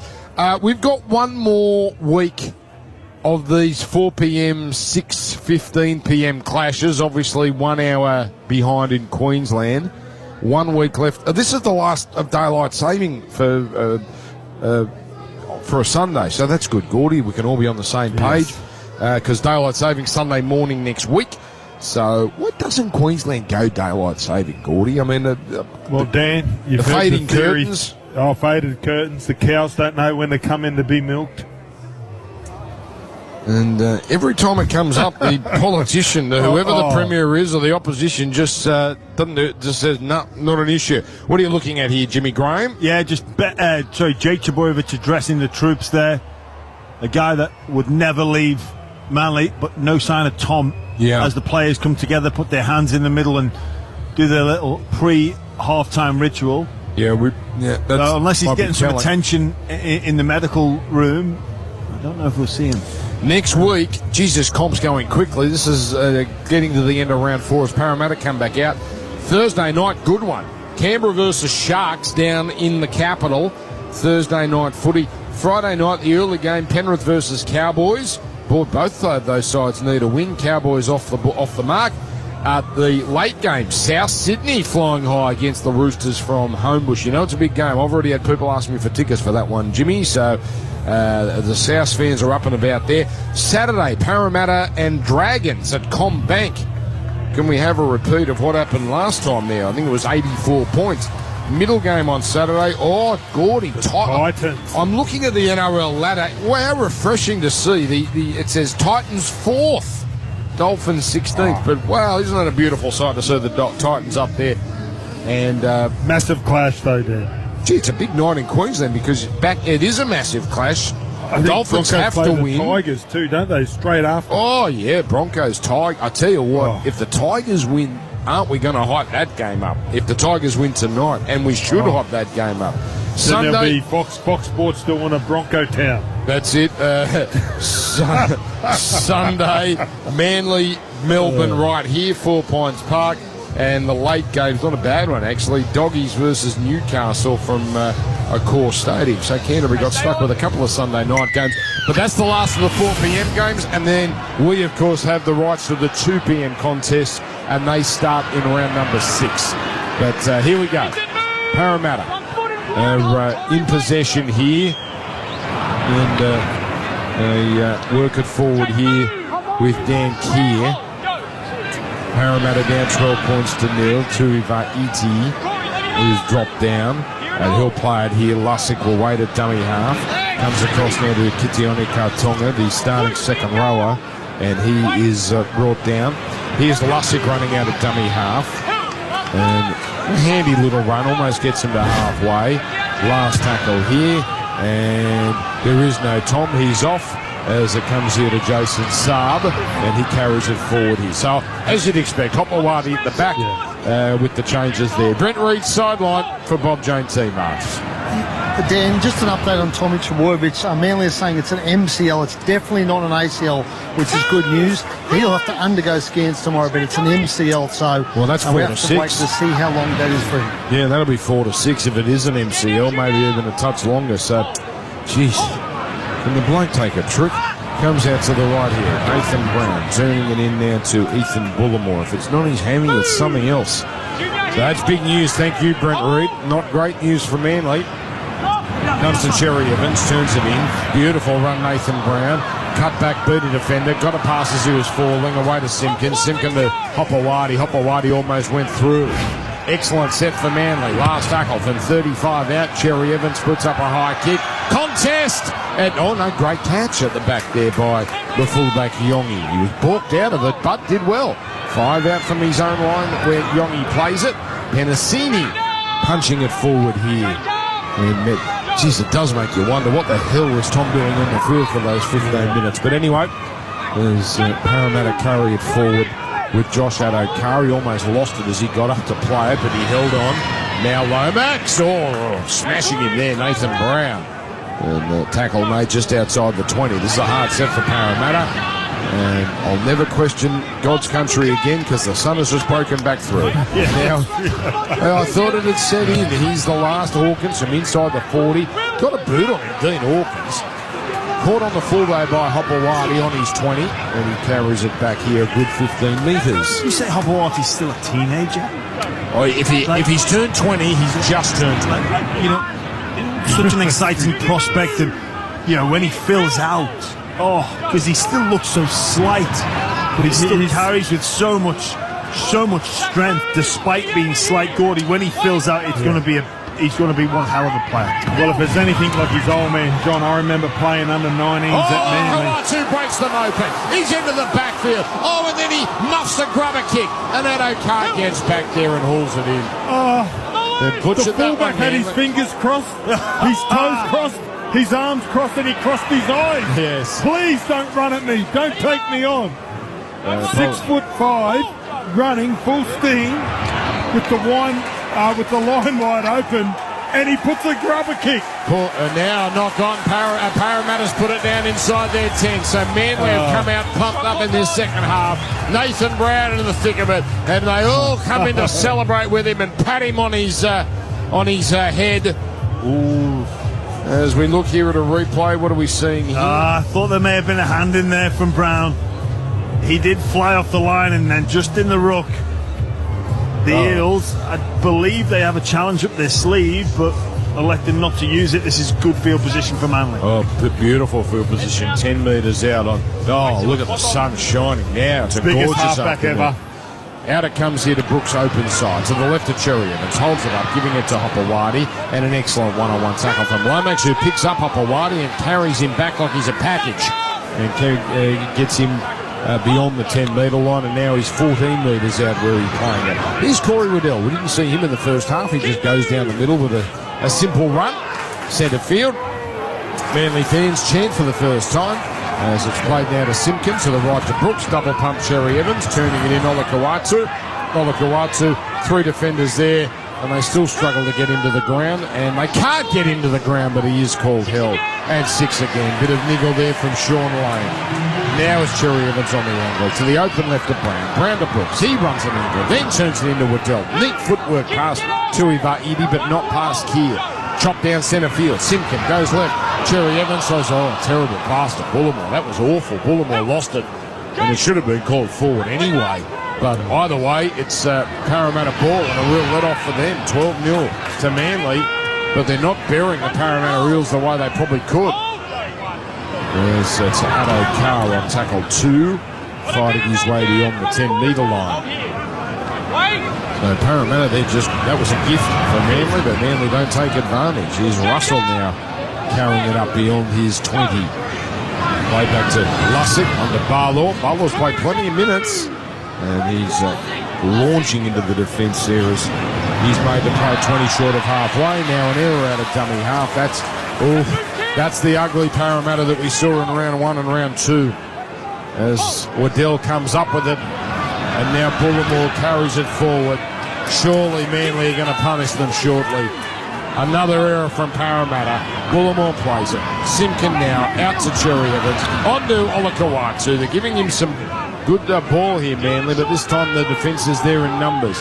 And Olakau'atu plays it 20 out. 15 in from the hill touchline. Cherry Evans to the open left to Brown. Brown to Brooks. Brooks on to Hopewadi. And, he throws an awful pass and it's knocked down by Parramatta. And that's unfortunate for Sean Russell. He half-volleyed that one as Hopewadi just threw it up to nobody. Riley Smith about to come into the game, and we've been impressed with some things Riley Smith has done, the Parramatta backup dummy half, and he wants to get in, but no one's coming off for it. Yeah. Just on that last raid from Manly, Kohler picks the wrong hole. I think Hopewadi just slides to the outside. He holds the pass up, and it was beautiful hands, but it goes to no one because Manly now from the scrum here, Gordy. They spread it out here to Hopewadi. Hopewadi cuts back in field, penalty, and they'll do it again. They'll do it again. Sorry, Gordy, to cut you off. Yeah, no, you're right, but why didn't he penalise right at the beginning? Do you want a penalty or repack? Repack. Yeah. Surely. Does anyone ever say penalty? Oh, no, they are going to. Again, I apologise. They can change the go for goal. They took a 2 when we weren't expecting it. They're going to take a 2 again here, so they'll go up to 14-0 because Garrick will be bang in front. So this is why they changed the rule for that differential penalty. They made it now a kickable penalty or a regular penalty. So yeah, we can see why we advanced the game and brought that in. Maybe. We spoke earlier about a sign of respect, and it being a bit tokenistic in the first instance, in the first half. I think this is legit now. I think this is legit. We want to go a three score lead. Yeah. Do we call this the Tommy 2? With no Tommy Trbojevic? We just think, okay, it might get a bit tighter. Parramatta might get a sniff here. They might like their chances a little bit more. We call this the Tommy 2. The Tommy 2, I love it. I love Jimmy calling something a penalty goal tokenistic. I mean, next you'll call it a woke penalty goal. Here's the kick at goal. It's good. 14-0, Triple M rocks. Sunday footy for Ream Hot Water and for McDonald's. Pocket even more savings at Bob Jane T-Marts. Want a free Bridgestone, Yokohama or Kumho tyre? Buy 3 and the 4th tyre's free. Plus get up to $150 instant cash back on selected tyres. At Bob Jane T-Marts, they'll look after you. Visit bobjane.com.au or call 13 26 25. Well, Jason Riles spoke to his side at half-time about coming alive when they got the ball and playing with more intent. The only problem is they haven't had a lot of ball early in the second half, and again, their areas are creeping up. They've had a couple of early areas in the second half. They've only had 40% of the ball. They need to get some possession and use it. Thank you, Reedy. Said with authority, thanks to Bob Jane T-Marts. Buy 3, get 1 free, plus instant cash back on Bridgestone, Yokohama, Kumho, Pirelli, bobjane.com.au today. T's and C's apply. You know what I love, Jimmy? I don't know what this says about me. I love the smell of a tyre shop. Now here's, there's certain stores. Yeah. But I just love this. I mean, occasionally I'll just walk in and just have a whiff and walk out. There's nothing wrong with the smell of napalm and the only store I'll do it is a Bob Jane. They're very welcoming. Now it comes across here from Jake Trbojevic. I only use Bob Jane. What's that? Imagine that, just walking in. Can I help you? Say, no, I'm good. Just looking. No. Oh no, there's an act. I'm using a different sense. There's an act that comes with it that I'm thinking about something. Here's a deep kick. I just want to smell whether it's going to be a good year or not. Oh, how good. I love my Sunday footy. So here's Parramatta now working it upfield after Manly cleared it away. 15 short of halfway. There's Riley Smith at dummy half. Getting it on to Lomax. And Lomax, his 12th run. And he's wrapped up by Bullimore. Played back to Smith, giving it on to Hopgood. Hopgood out to Tuivasa-Iti. He's got a great ponytail, Tuivasa-Iti. It's a bit like Mr. Bosley's had in Happy Days. Now comes left. Away from Hawkins to Brown. Double pump. Now out to Yongi to the left side. Penasini. A good threatening run there. An incisive run from Penasini. Gets to the 30. Played back to Smith. They've stacked the short side. There was a forward pass. Oh, no one's seen it. And now the stab kick is going to go over the back 20-metre tap. That's diabolical. I'll tell you what, I'm a big Todd Smith fan, Jimmy. He can miss a forward pass better than anyone of our referee corps. Anyway, it doesn't matter. It's a Manly 20-metre tap and a 7 tackle set. Yes, Gordy. Do you remember David Solomona? Yes. That's another Parramatta ponytail wearer. Yeah, and it's a specific type of ponytail. It's not from the bottom of the head. It's near the crown of the head. This one's a bit more Costa Zooish. Oh, yes, that's even better than Mr. Bosley. I like it. Jake Zabojevic coming off here. So he's getting a break. It doesn't look injured. It's just a time for him to have a little blow as Takayaho hitting it up. Manly now punching forward here. Cherry Evans on the Wallakawadu. This is the game plan. Give it to Homoe at any opportunity. But well contained. Brown got him around the ankles and held on. Barlaw up top. 30 out. Olakwatu gets up slowly. Now he bends back down again after playing it as Nathan Brown goes one out. 23 metres away here. The Manly Eagles. Simpkin to the right. Cherry Evans. High kick coming down inside the 10. Oh, going up and hurting himself there. The Manly winger Saab. He got there first. But he dropped it and fell awkwardly. He gets up. He's okay. 14-0 Manly. Pinpoint kick from Cherry Evans, although when I say pinpoint, even if Saab catches it, there's a lot of work to do there. In the end, Parramatta ball. Yeah, Blake Takiaho, Gordon, he's been really strong today in the middle. I just cannot stop looking at Saab with his cornrows. Oh, it looks good, doesn't it, Gordy? Yeah, but he reminds me of that guy on Bad Boys that goes to Martin Lawrence's place to date his daughter. And they pull a gun on him. How good. As there comes here from Hopgood, getting a pass out the line to Barlaw. Barlaw running straight at Cherry Evans and getting an offload. Doesn't hit the mark as Brown has to go back for it. Veers towards the sideline and pops the ball to a statue like Adokar as he just had to stand there, wait for the ball to come to him, and he was brought down quickly. Manly about to get the ball back here because Parramatta have used up their fifth tackle. They hit up now from Hopgood. Last, Hawkins would have loved to have been behind the 40, but he was just over it, and he kicks down the throw to Garrick, who's dropped back to the Manly wing with the turbo injury. So if you're just tuned in on this Sunday afternoon, Tom Grabojevic, knee injury, suspected MCL, and out of the game at half-time. Manly up 14-0 on the scoreboard thanks to Mitsubishi Tribe. Parramatta's attack just... They look impotent. Yeah, they just don't seem to have it quite down pat what they want to do, not quite clicking, not quite in sync. A couple of times we've seen Zach Lomax move from the right centre position sort of over and flirt around on the left-hand side, trying to combine with Will Penasini, but they're just not quite there with the ball in hand. They've had plenty of completions, plenty of opportunities. Now, Cherry Evans kicks into a Parramatta player who I'm not sure was playing at it. Yeah, Cherry Evans has to race back, pick it up, and then boot the bladder out of the ball, and he's kicked it out on the full. Parramatta ball here, well inside Manly territory. This is the time now for Parra to do something, for Parra to put some attack on. You know, how long is like this? 25 minutes left in the game. They're 3 scores behind. Daly, just back look to create, look to test out this Manly defence. Harvey Norman replay. It was a fair falcon on the lane, and that might get the doctor's attention, actually. It was a fearsome shot straight into the noggin. And I think he is going to come off here, Gordy. So, and that's not a surprise. That was he wasn't that far away from the ball, and Cherry Evans kicked the heck out of it. Remember when it knocked Michael Crocker out? Hey? Like, remember when Michael Crocker got knocked out? Yeah. I think it was the State of Origin. They kicked the ball into his head, and it knocked him out.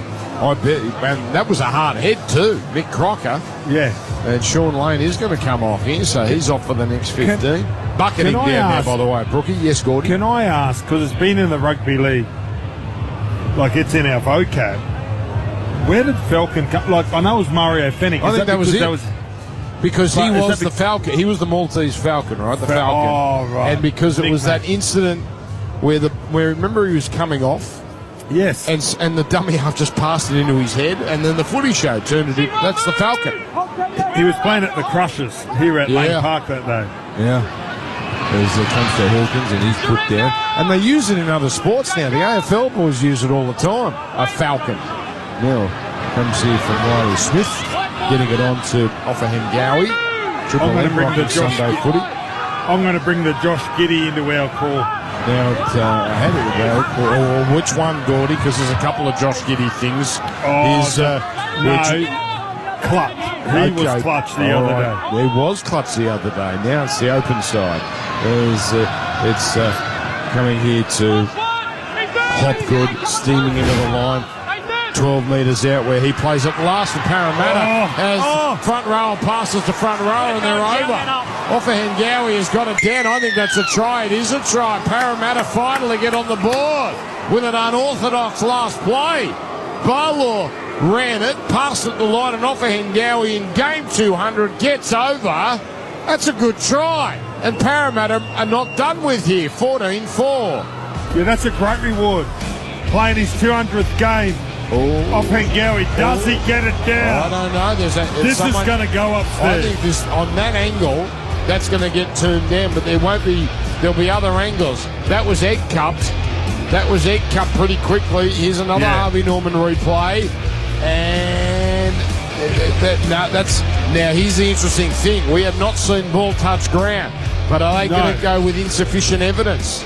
I think there's enough evidence, Gordy, right now to say that hasn't hit the ground.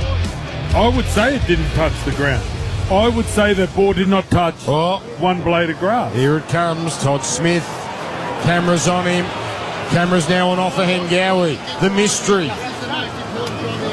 Is it a try? Another angle. It's his own arm, by the way. He's egg-cupped his own damn ball. Doesn't get it down. That's no try. Simpkin got under there. So did the winger in Hopewadi. Todd Smith in a great position.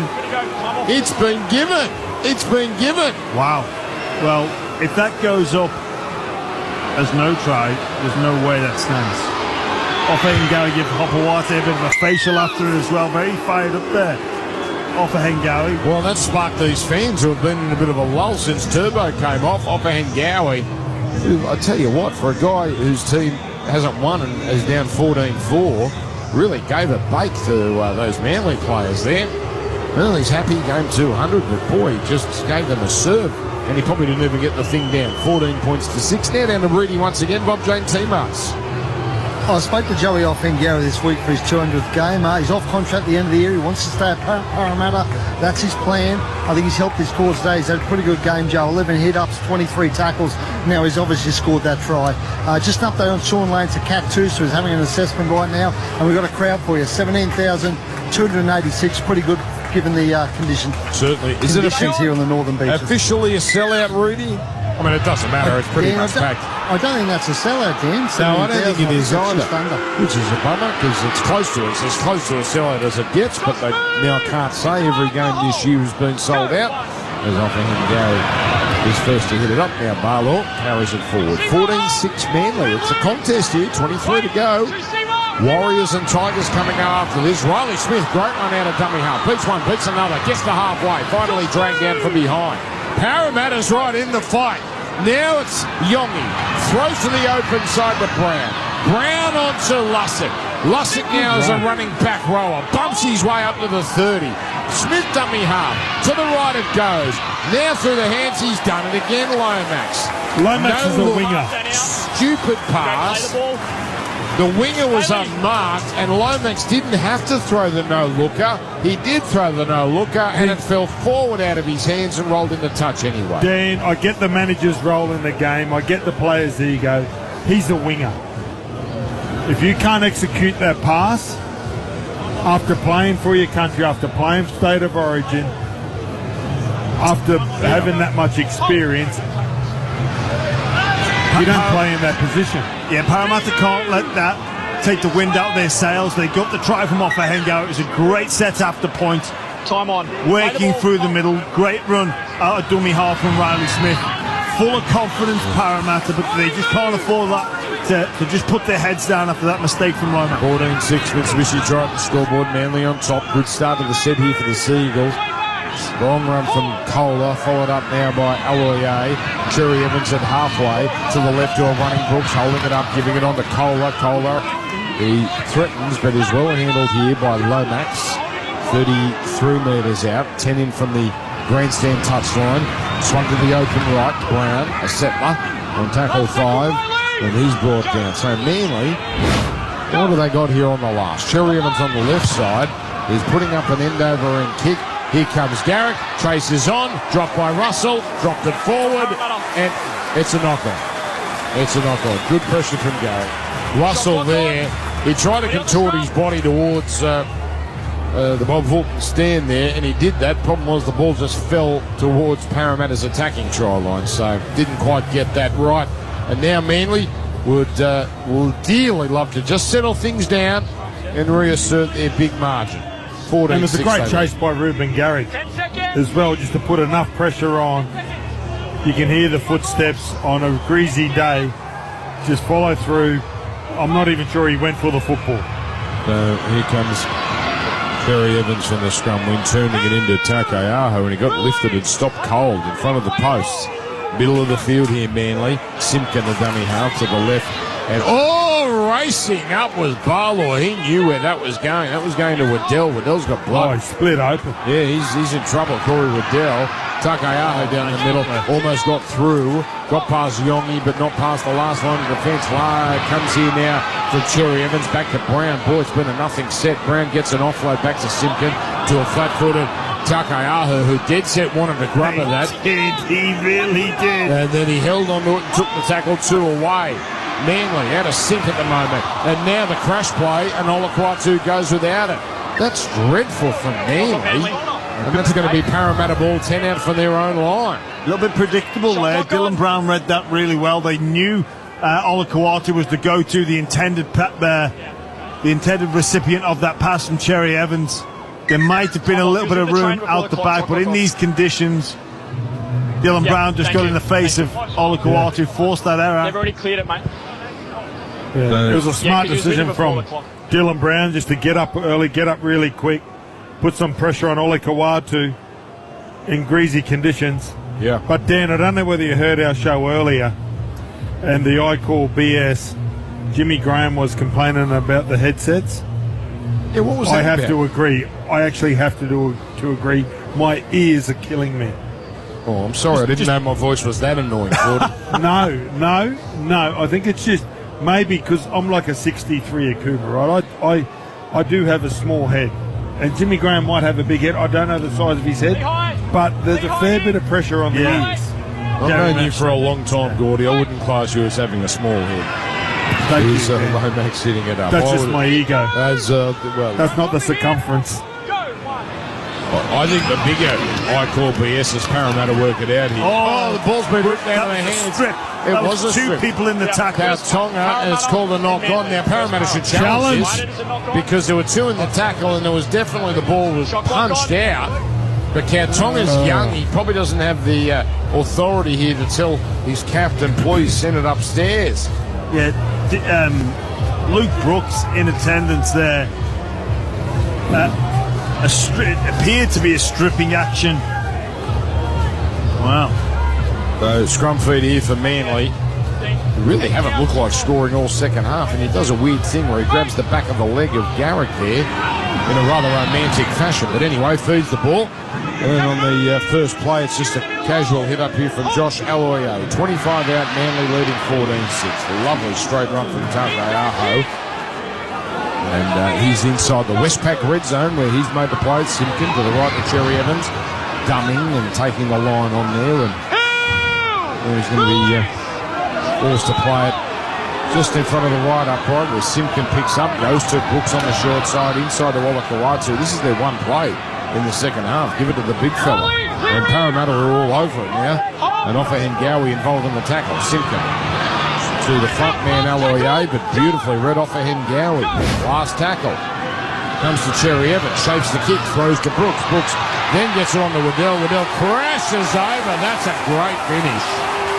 Manly don't kick on the last. They fool Parramatta, who'd actually defended very well. But Manly jump back out to a handy lead. Waddell's over 18-6. Yeah, another run on last tackle option that has paid dividends here at Brookvale this afternoon. Cherry Evans out the back to Luke Brooks. The Parramatta right edge just sweating on that kick a little bit. Great line from Waddell. No doubts about that one. Crashes over and I think just puts the game beyond reach of the Eels. Yeah, it's a great play, isn't it? It's so good when you're 7 and 6 combined. And Waddell, he had that big clash with Paulo earlier, got his head strapped up, runs a great little outline just on the outside shoulder, so close to the line, hard to stop in these conditions.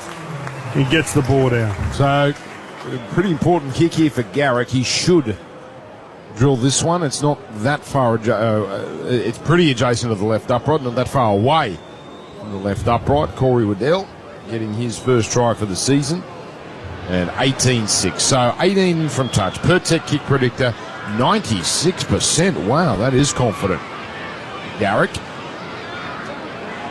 moves in and guides it through. So pretty important one that. 20-6. So the margin 14 with 16 to go. Brent Reid down to you on the sideline for Bob James E-Marts. Well, that'll be a confidence boost for Luke Brooks. He's had a sort of a slow start to the season, I reckon. He hasn't really busted any games open so far, but that's a beautiful piece of a pass for Corey Waddell. And as I said, that'll be a boost for his confidence. He's had 3 runs today, try assist now, and Manly look like they're home.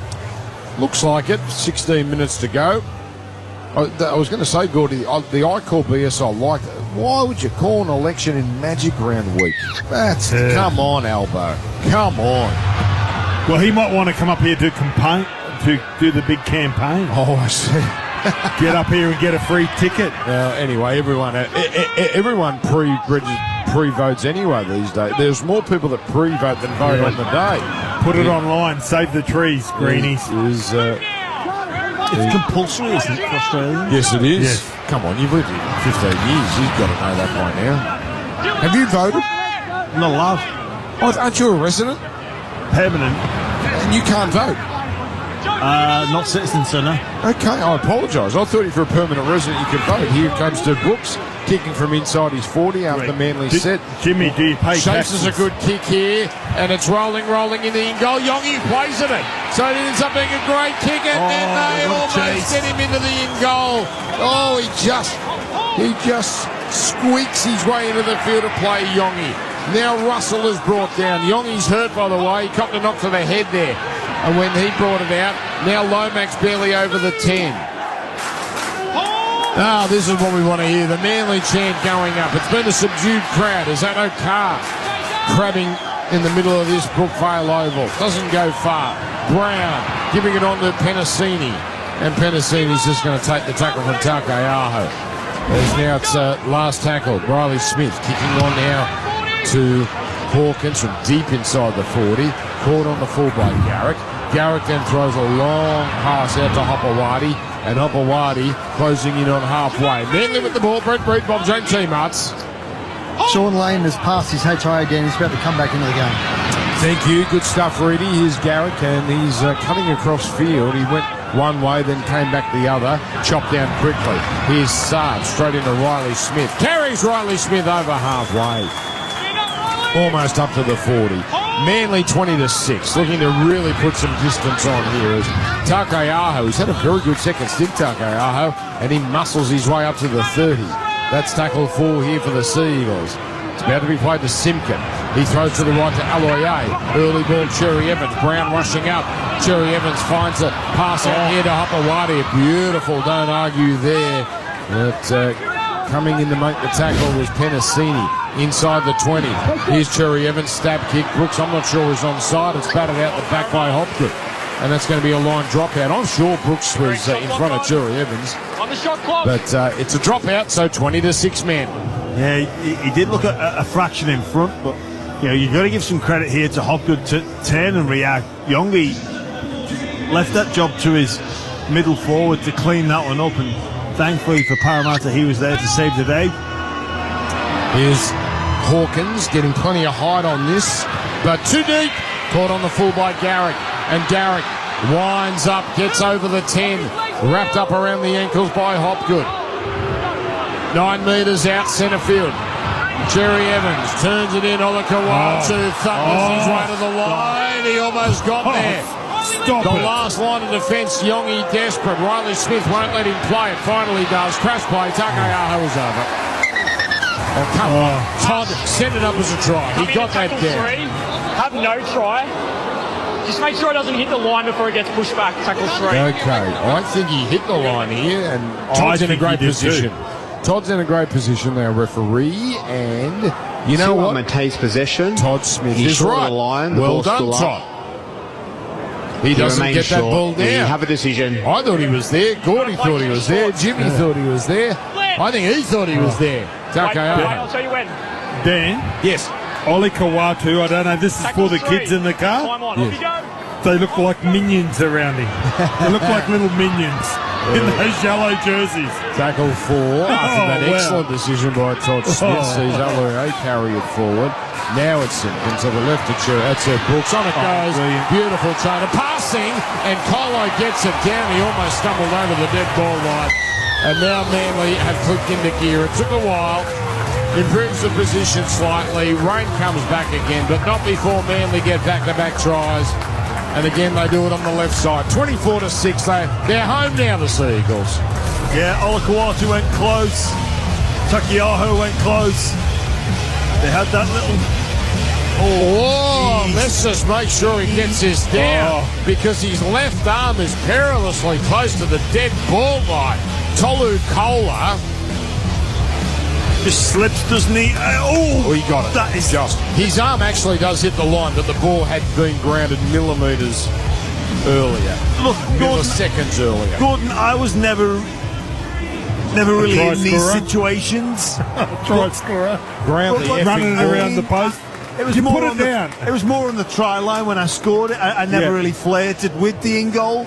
But what on earth's going on? You played the edge back, or you must have been in this position before. Well, not in that. Like when you score so many tries, and they're a bit flashy, and it's a show-off play where you want to run the ball around a bit, like a little bit closer for the kicker, and there's more time in the in goal. You get to enjoy it a little bit more. Ooh. Generally. As soon as I got over the line, the ball went down because it's worth the same amount of points. And my kicker, you've kicked 200 a week. Like Garrick, he adds the extras. 26-6. Yeah, and he would have, you know what, Gordy? He would have got the extras anyway. That's right. He's a damn good kicker. Margin 20, 11 to go. So Parramatta getting a bit of treatment here. They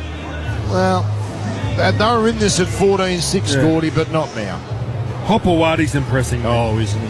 Hopewadi, early in the first half, was getting in there, making runs, and I heard Jimmy goes, is he still a teenager? But then, as the game goes on, his mindset is not playing fullback, goes back there, sets up a try. I don't know what his carries are at, but he's had 19 runs, 178 metres. Tricky kickoff, bounces back to Ben Trebojevic.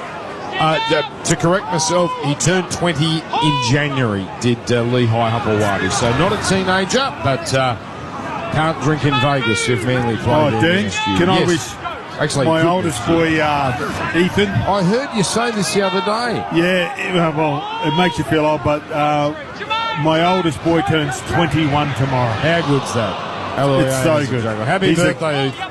He's a keen Raiders member. He's been a Raiders member since he was 6, and a bit disappointed for him yesterday because I know that he'd be sitting there watching. Sorry, Gordy, a 40-20 attempt, which is too big and goes to touching 20-minute goal.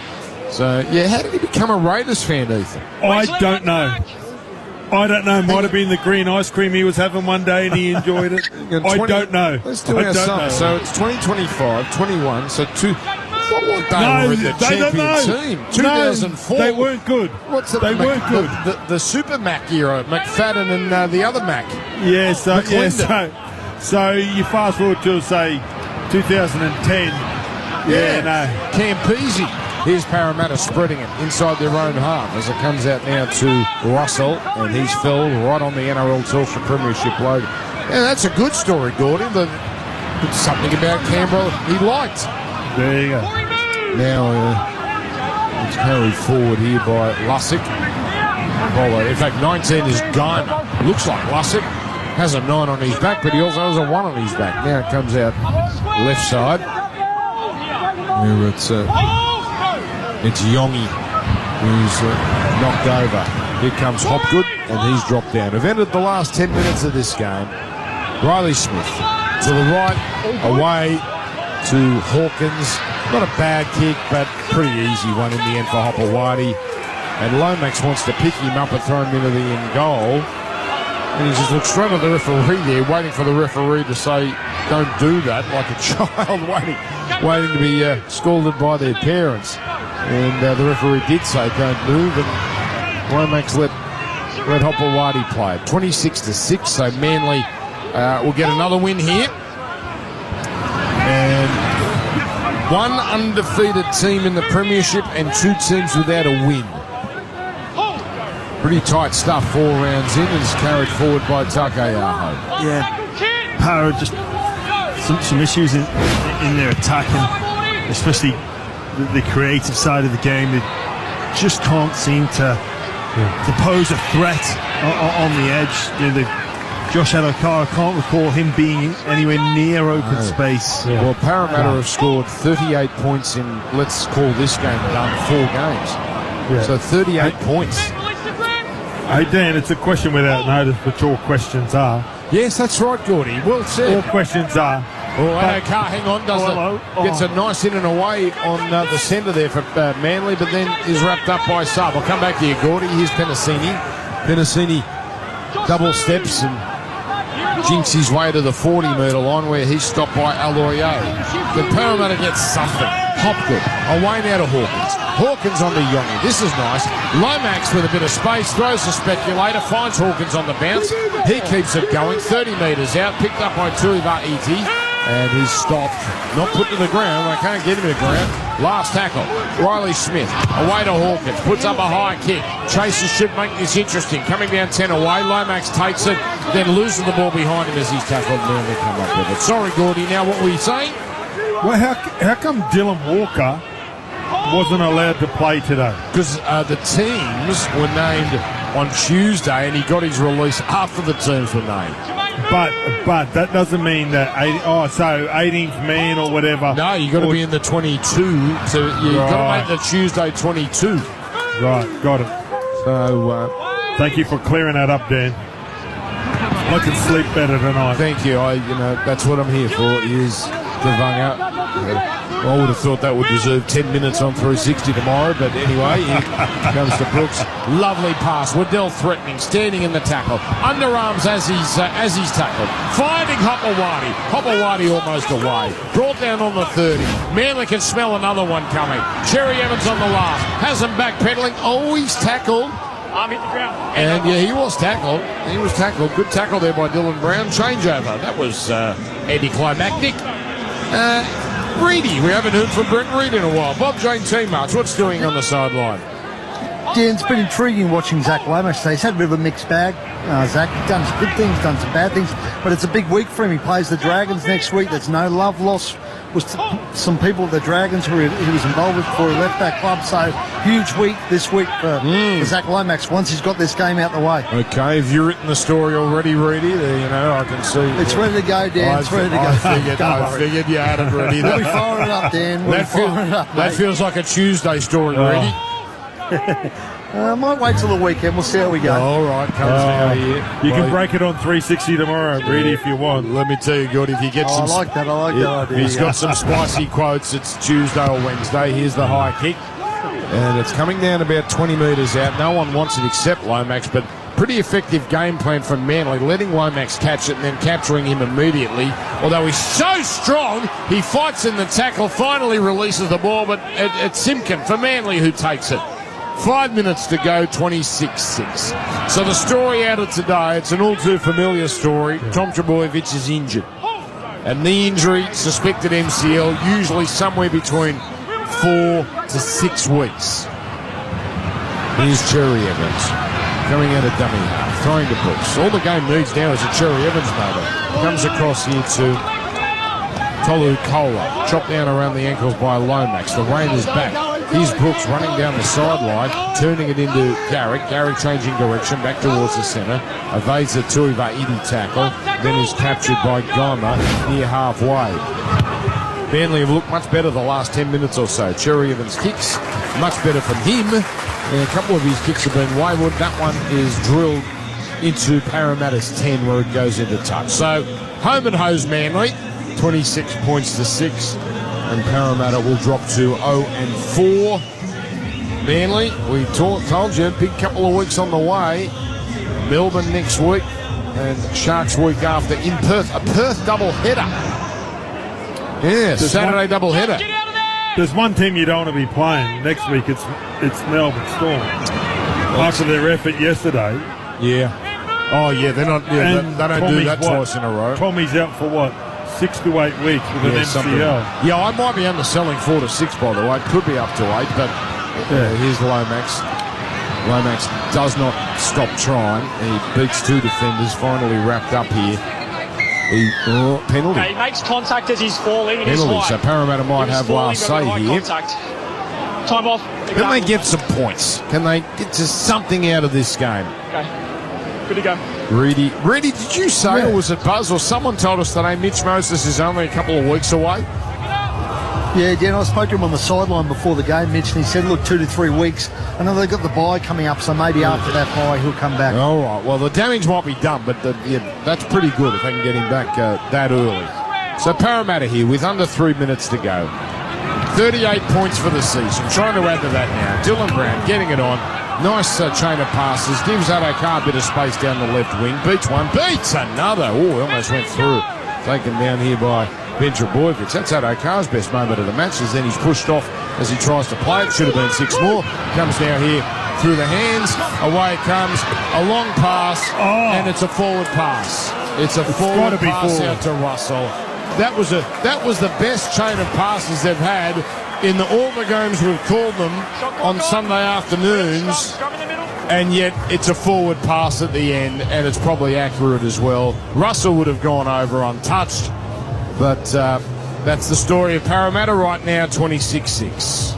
Yeah, that sideline, the coast-to-coast movement from Parramatta is like you say, Dan, probably the best that we've witnessed on some of these Sunday afternoon performances. You think about their try, it was, it needed to be checked. We weren't quite sure. It was front row to front row on last play. Yeah, you're right. I don't mind that because the option was on, but yeah, they just... The one try was actually a no try. But anyway, it's hard because speaking about Parramatta issues with the ball, without the ball, some of their football knowledge and effort areas have been off. Can't fault them for their effort the past 2 weeks. No. James Tavanga throws a stupid pass anyway. It found the mark eventually, popped up. No, I think their effort's been in the right spot. Forward pass. So Parramatta will have the last crack at it here with a minute to go. Gordy? Well, Parramatta's effort's been in the right spot. It's been their execution and their discipline. Early they put them under pressure. It was 12-0, and they weren't getting through their sets. They were giving away penalties. They were giving piggybacks down the field, and they got themselves in a situation where it was just an uphill battle. Brown with a run here, Gordy, out of the scrum win. Got the ball one out and threatened. Really went at 100 miles an hour. This is an important set to some, Jimmy. Now it comes here to Smith. Away here to Ivaiti. 18.5. 17.5 was the line for this game, so some really riding the result of this. That's a forward pass out of dummy half, not called. Out it comes here to Kautonga. Drop down 9 metres away. Let's just call him. 20 seconds left. Played to Riley Smith. Goes to the open left. Come on, Parramatta. Score one more. Now comes here to Brown. Stab kick. Lane coming through, and he has scored. Sean Lane is over. And that's killed a lot of people's multi. 26 to 10. Oh, Dan, you got to ride it a bit harder, mate. You shouldn't have been on hands and heels, mate. I think you got to send someone an Instagram message. He's offside. He's offside. Take it off him. Take it off him. No, it's a good try. They deserve that, Parramatta. They've been better than 26-6. And Dylan Brown gets a try assist. Excellent big half series. Lane doesn't get that run wrong though. He's not offside. That's a good way for Parramatta to finish. And that's going to be all she wrote. For all our listeners, gamble responsibly. Yeah, gamble responsibly. Don't gamble. Just don't do it. Yeah, just don't do it. Although I'll tell you what, there's a lot of people just saying, what are you talking about? That last play means we're having Chinese tonight. Yeah. So Sean Lane, who should never have been back on the field after being hit in the head with a ball, scores the try. Oh, he come back on after a HIA too, Dan. Which 18.5 the start, can you believe? Anyway, Lomax, 26-6, and it becomes 26-10. So Lomax here to put this one through. So Manly far from perfect, but in the end a comfortable enough win. Just did what they needed to do in the end, man. Indeed, and the kick is good. So 14 is the final margin, and Parramatta go down again. So they are 17th on the ladder with the Dolphins, but Parramatta inferior for and against. Smiles for Daly Cherry Evans. It's a win. He wasn't particularly spectacular. None of them were really, but they were more than enough for Parramatta. And Manly get their third win for the season. 3 wins, 1 loss. You wouldn't say they're firing on all cylinders, but it's a good enough start to the season, albeit with the Tom Trebojevic injury now to contend with. So, shakes of the hands at the end. They didn't really boo Cherry Evans, did they? Not really. I don't think so. Manly second on the ladder, so that's very good. Very tight competition. Doggies on their own. What about that, Jimmy? Doggies. Manly, Broncos, Storm, Titans. Bella, they're out of the 4 now, Gordy, but hey, that's okay. They're We're in the top 4 this morning. South and the Knights, so there's a lot of teams on 6 points. And we've still got a game to go, by the way. Tigers and Warriors, so the round is not done. Should be a good game as well. A lot of intrigue around this. Like, have the Tigers. Let's take Channel 9 here because Freddie has got Daly Cherry Evans. A week like this to end with a win, but sometimes you just got to put your ego aside, make sure that the best thing for this team is focusing on the job at hand, and I thought we did that really well today. They're so desperate to get a win. They put us under pressure a couple of times here in the second half, so I'm just really proud of our team, especially after the injuries and the disruption, so really pleased. Impossible to ignore that personal part. There's a lot of talk about how the crowd were going to react. What was it like driving here? Were you nervous? I was definitely a bit more nervous. Like you say, it's hard to separate the personal side of it and your ego, because this week, it took a fair bit of a hit with the people sort of trying to run a bit of a smear campaign against me. So, but this is my favourite time of the week, Fred. This is the time that I love the most, where everything just disappears for a minute and I get to come out here and just play.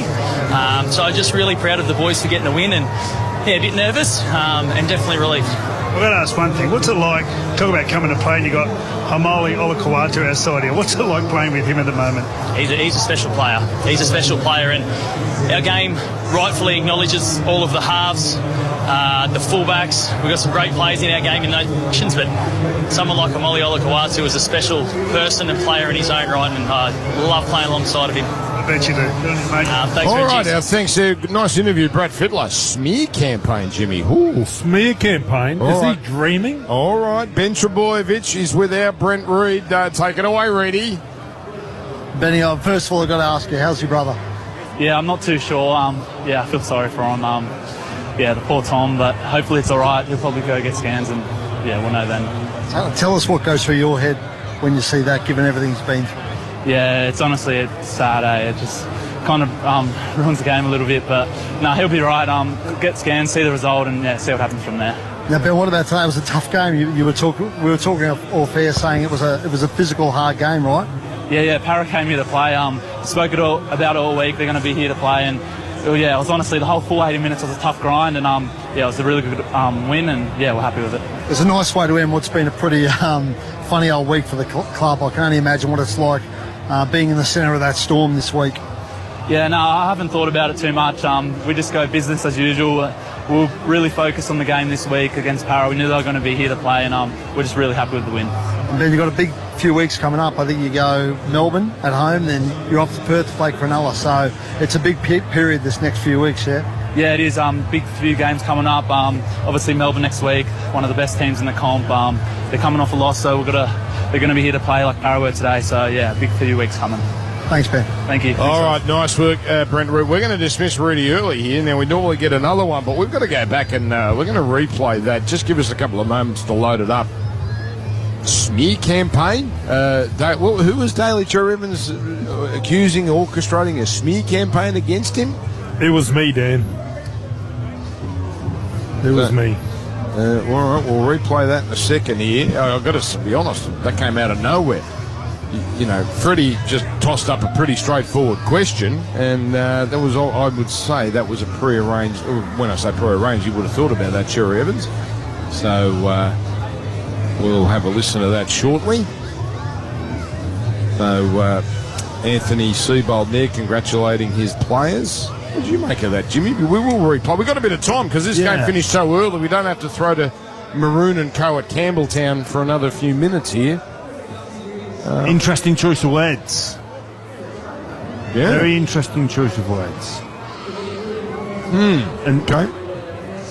Look, I would say that. I guess if you want to try and put this to bed and move on. Interesting comment from we're all in the PR. They're all in the PR battle, Jimmy. But also, especially after the reception today, it was positive. It was okay. Yeah. Hey Dan. Yes, Dan, Gordon. who do you reckon was the smear campaign? I want to hear what he says again before I comment on, because I've got to be honest, Gordy, I was only half listening. I was getting instructions from producer Charlie about who Reddy was going to speak to. About the smear campaign, he went on. He went. I don't think it's Manly. I think he went on the show. So if he comes out and tells the truth and tells everything that's happened from the time frame and trying to get a release and all that kind of stuff, and if he just sits there and tells the truth, right, we might believe him. But if he doesn't come out and tell the truth, I can't believe. And you can't believe Manly either, because the truth's somewhere in the middle. Oh yeah. And you got these two parties that are sitting there, right, trying to come out the winner. And you can't say a smear campaign like it's. Well, what's the smear campaign? We reiterated what he did that he 10 didn't years want to ago. play at Manly, right? And he backflipped. So he's got a history of against the backflipping. Okay, that's fine. That's in the past, but it is part of the history. He's still known And as this was Nadia all. Comaneci at the Let's Titans. be honest. All right. Let's all listen properly here. This is again thanks to Channel 9. I was definitely a bit more nervous. Like you say, it's hard to separate the personal side of it and your ego because this week, it took a fair bit of a hit with the people sort of trying to run a bit of a smear campaign against me. So, but this is my favourite time of the week, Fred. This is the time that I love the most, where everything I think just that's against the club, Gord. I don't think that's against media members. I think it's against the club. Well, then that's everybody. So just name them, right? Yeah. So don't say people, because if you say people, then aren't we all people? Yeah. Dan, if I have a problem, I'm going to tell you. Gordy, don't I know it? I'm going to stab you in the chest, not the back. Brent Reed, what do you got for us downstairs? Dan, I hadn't heard those comments. I just heard them. I think that's a general shot, not just at the club. I think it's a shot at certain sections of the media as well, because there's sort of been battle lines drawn this week. I think, obviously, Daly did his stuff on 9, and I only spoke to a lot of people at 9, didn't speak to a lot of people at News, and then when that happens, you only get one side of the story being told to an extent. So I think that's a shot at the club and us. Yes. Reedy, I've been around long enough to know that if you're going to do a press conference and you've been at a club for 14 or 15 years and you are 333 games into your career, you got to show the respect to the organisation that's paid you, and you sit down with them, and I think you do a press conference for that style of news. That was massive. I'm not arguing with you on that, Gordon. No, see, so that's massive, right? So then if you go and give one side of the story, other people have to go get the other side of the story. So for a guy that's been around a long time, I think it's immature for him to come out and say that. Personally, for me. I think what it is, it's reflective that some of the advice he potentially got this week, I don't think it was the greatest advice as well. I think that's an issue. Well, as I said earlier, we called the horse whisperer the zookeeper.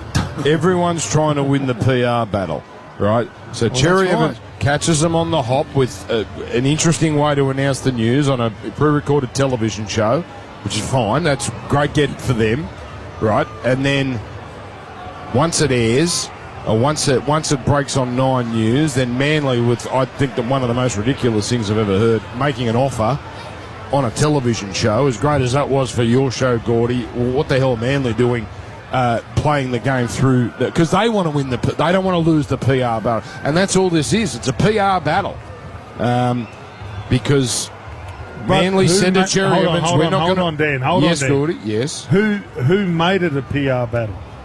I understand. It was Cherry Evans started the PR battle. He started it. Manly responded because if someone come against me, you got to fire back. Yeah.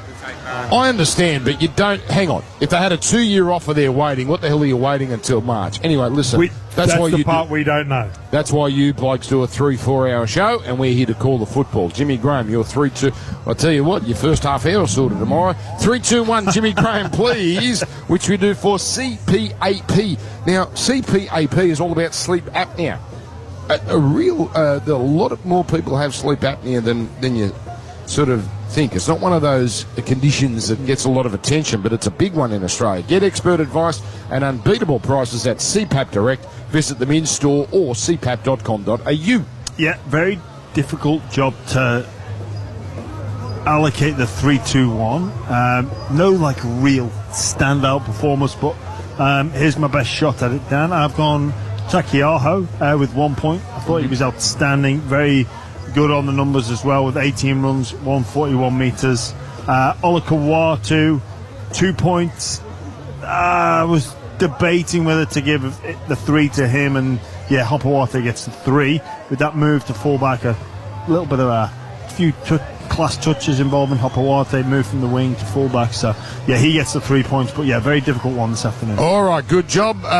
We've got the next game coming up right after this. Wests, Tigers and the Warriors. Maroons calling that one? Okay, very good. Maroons got the call of that one, and we'll go to Campbelltown right after this. Thank you, Gordy. Thank you, Brent Reid. Thank you, Jimmy Graham. Triple M rocking another Sunday doubleheader. Manly winners this afternoon. Shut up. The footy's on Triple M. Triple M rocks footy.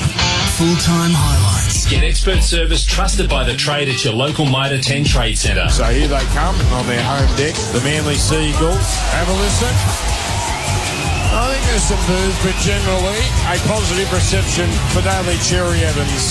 Now Cherry Evans throws to the right, Turbo with a bit of space on the Garrick, gets it on the Saab, burns away the man on his inside. Now he does a number on the fullback and scores.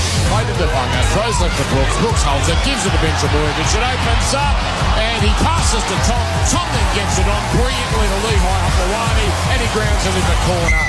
It's a brilliant try. Penalty, and they'll do it again. They took it 2 when we weren't expecting it. They're going to take it 2 again here, so they'll go up to 14-0 because Garrick will be banging front.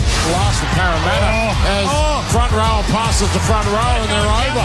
Nofa Hengawi in game 200 gets over. That's a good try. And Parramatta are not done with here. Comes to Cherry Evans, shapes the kick, throws to Brooks. Brooks then gets it on to Waddell. Waddell crashes over. That's a great finish. Now it's to the left of Cherry. That's Brooks. On it goes.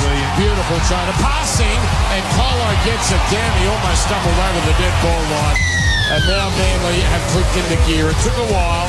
Come on, Parramatta, score one more. Now comes here to Brown. Stab kick, late coming through, and he has scored. And the kick is good. So 14 is the final margin. Smiles for Daly Cherry Evans. It's a win. He wasn't particularly spectacular. None of them were really, but they were more than enough for Parramatta. The McDonald's and Ream Hot Water. Triple M rocks footy. Triple M footy lives on Listener. Catch all our games, interviews, replays, and more. That's LISTNR.